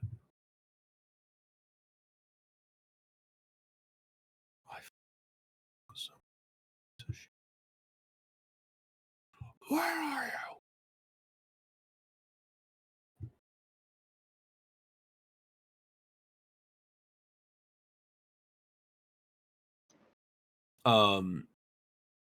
And you see that like it gets recalled like how for centuries now there have been like warrings between these two Goliath tribes that used to be like one singular tribe, and it's just like interesting. Thunlakalaga and I can't fucking for the life of me I can't fucking remember the name of the other tribe.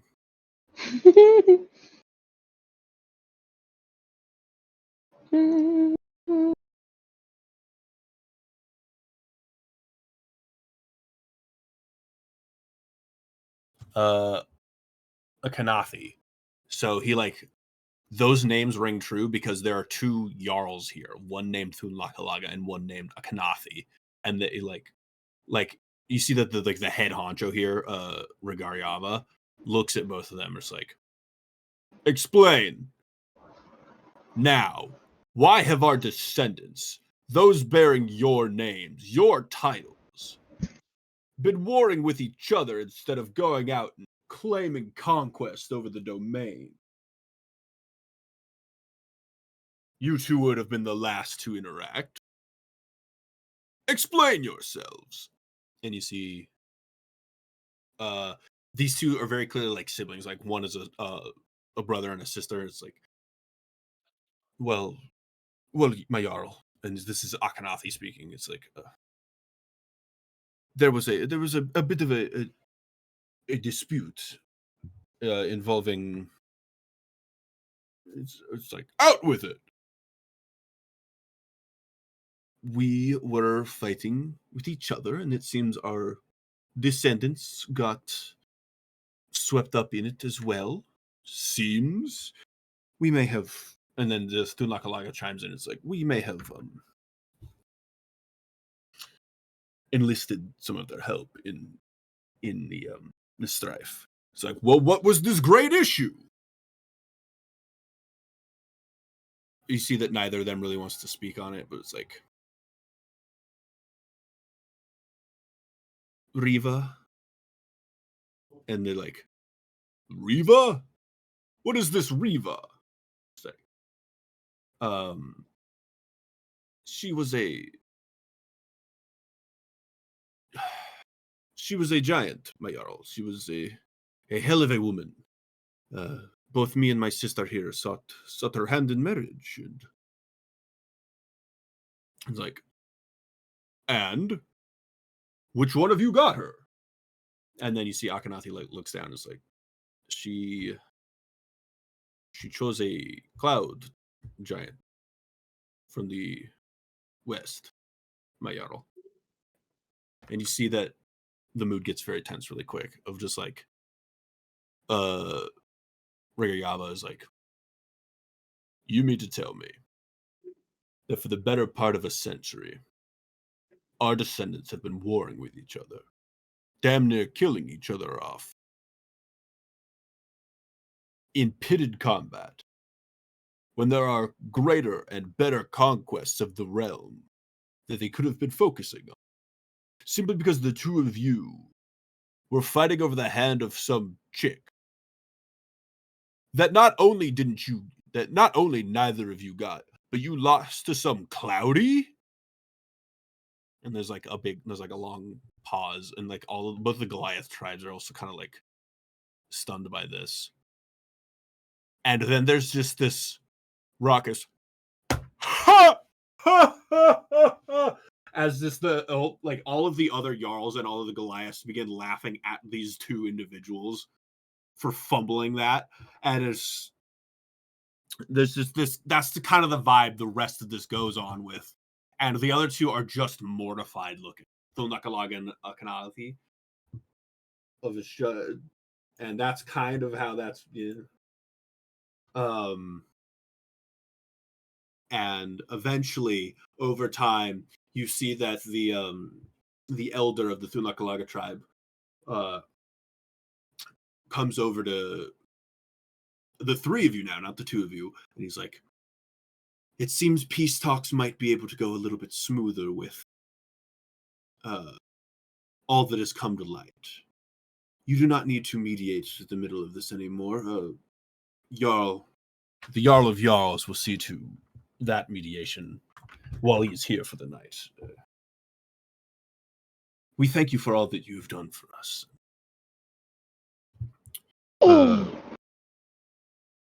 Please allow me to direct you. And so he gives you like a very brief like direction to go to get back to the 10 towns.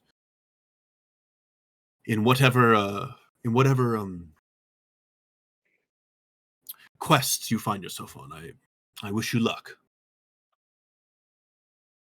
He like shakes each of your hands. I'm just Okay. Cassian's just confused a bit, like just got pulled into the middle of this. Yeah, Cassian, you have like you don't know what's going on with these Goliaths. I'll just shake his hand if he if he ends up like asking. It's yes, Jarlsbow, a pleasure to meet you. Pleasure to meet you as well. To you, my dear, and he shakes your hand. We are by no means the Dragon Tribe, but I think we are in just as good of a position to dub you Dragonair. Thank you. I'll definitely come by to visit We would love to have when you. I have time. And then Torian, he gives you like a very firm handshake as well. And you just remember to keep moving forward. Ever forward.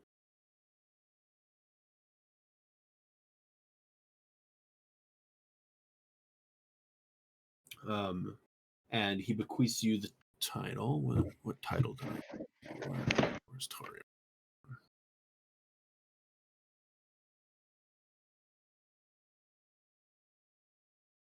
He calls you the Proud.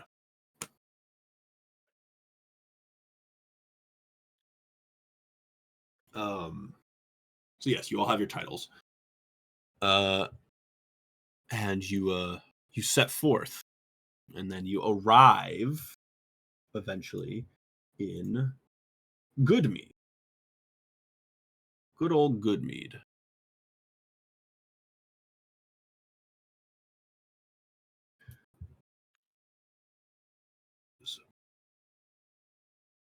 I'll kind of We're like getting closer.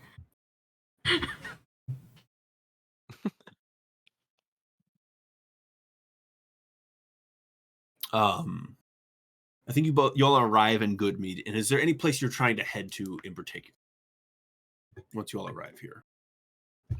I'll suggest to the two that I want to go back to what's it called? Sorry, give me a moment. Where we originally were before we all got sent flying. Targos. Targos, yeah.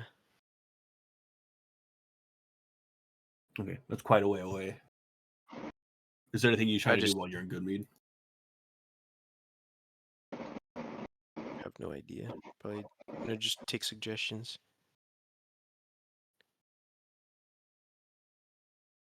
I'm like looking at the map, trying to figure out where Targos is. It's right next to Bryn Shander on the left. It's covered by the dot. Yeah, that's what got me. It was you guys covered aren't by there anymore. that. Thank you. Oh, there. We got thrown. Targos is spawned. And Thavir I'm there. not like going back there. Azura That's and okay with me. Yor.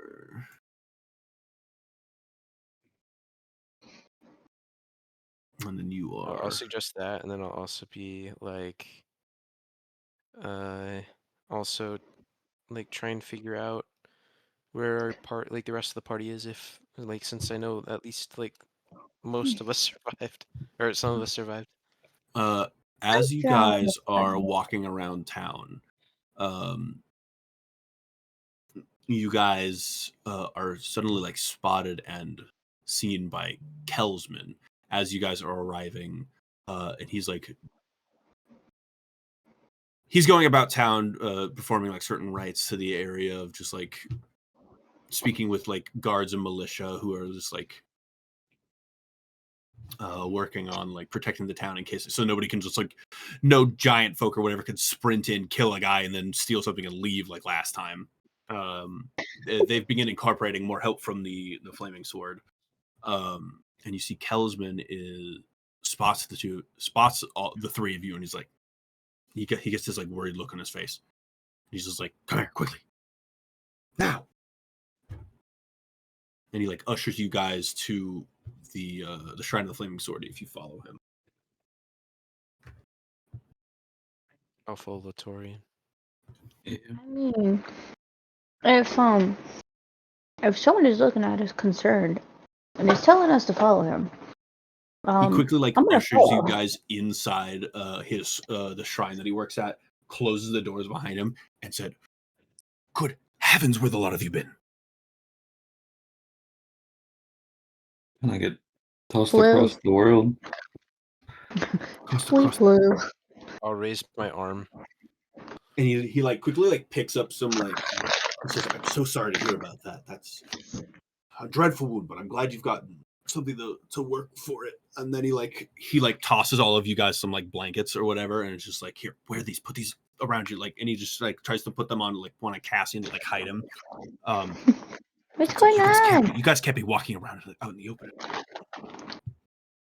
Why And not? then he like goes to adjust it on you guys, but then he realizes one of you is a giant lion and the other one is a giant dragonborn. And it's like, I feel like your silhouettes might give you away, but nevertheless. I mean, you could give me like another blanket. I'm sure we'll figure out a way to hide my horns. It's okay. It's more your size, my dear, that's gonna give you away. There's not many giant folk with tails around like you. Hey, you say you're thrown across the world. What happened? Where were you all? The last reports of you guys' being was that you were headed for Targos, and then everything happened, and now suddenly you're all wanted criminals. We made it Wanted to criminals? Targos. Yeah, and he like goes to like he fetches some like stuff, and it's just like it's not overly public yet, but there are advisories about 7 individuals, including Snort, 7 individuals that match your descriptions. A female dragon, a female white dragonborn, a large white leonin, a wood elf. You're a wood elf or a high elf, Cassian? Wood elf. A wood elf, 2 tieflings, one pink of skin, one pale of skin, and a demon. And then it says This again. here a dwarf gnome. I'm unclear on what that means. Oh, that's about our little friend. I'm Very well. wondering where he is. Now, I know, or at the very least, he gestures to Torin. I know your MO. What happened in Targos couldn't possibly have aligned with your goal. And I'm just going to go out on a limb and hope that the people you've chosen to ally yourself with also did not wish that upon.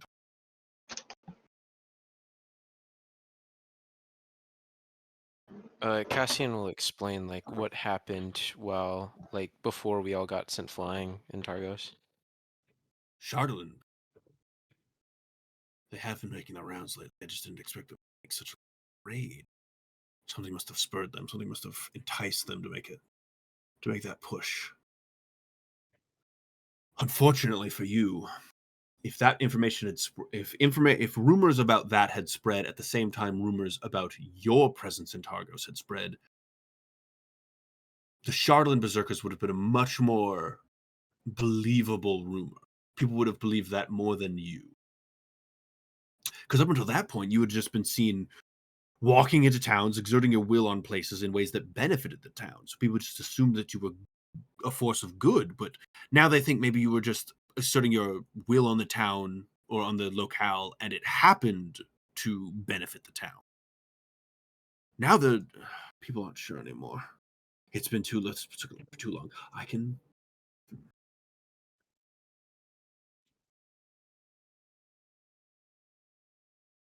Yes, this is troublesome. And you see Oh, that we he didn't do produces. anything.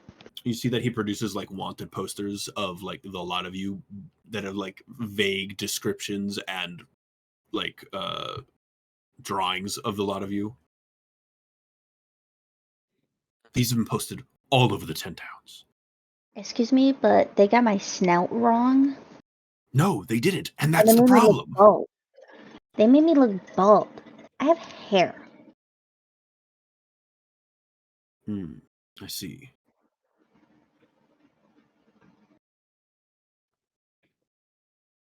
And my eye is slightly to the left. It's looking a little bit to the left. I'll ask Kelsman if he's heard about any of the others. The others that you were traveling with. I myself haven't, though there have been talks of and he like gestures, he like looks at this like artist rendition of the dwarf gnome, and it's like there have been talks of a dwarf gnome circling the information networks of the towns. Harpers, libraries, information centers.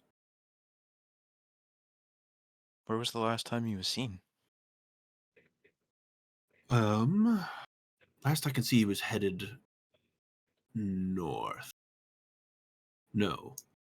East, perchance. They've been kind of all over. Here, tell you what. I will work on spreading the rumor that it was the Chardon Berserkers. It is a long shot because it has to play a month worth of catch up over the rumors of what you guys did to Targos. In return, I will look for information on your friends for you. But I will need you to do something. I will need you to run an errand for me. Just make a quick delivery. Drop something off, and then that is it. I will even pay you if you need.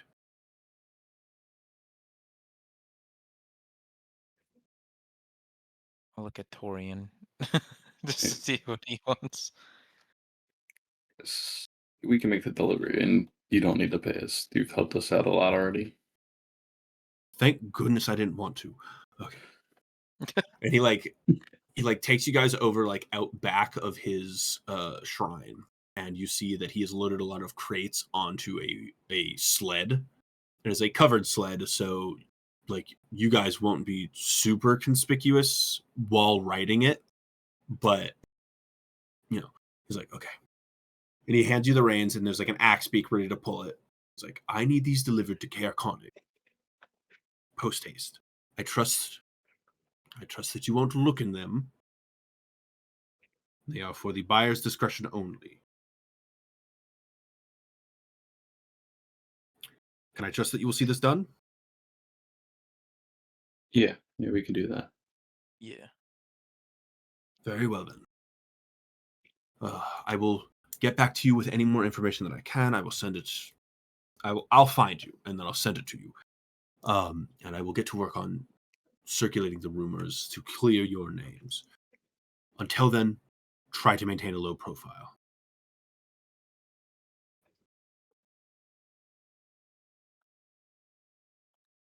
And then what do you guys do? Well, before we leave, I'm casting long rest pass without trace.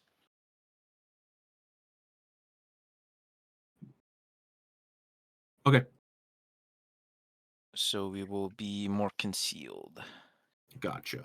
You take some time. The snow kind of whips around you guys a little bit more as you are traveling, just ever so slightly blurring how people are able to see you. So if people did look and saw you, be like, was that what I thought? Probably not. As you guys shove off toward Caer Konig. And that is where we will end our session.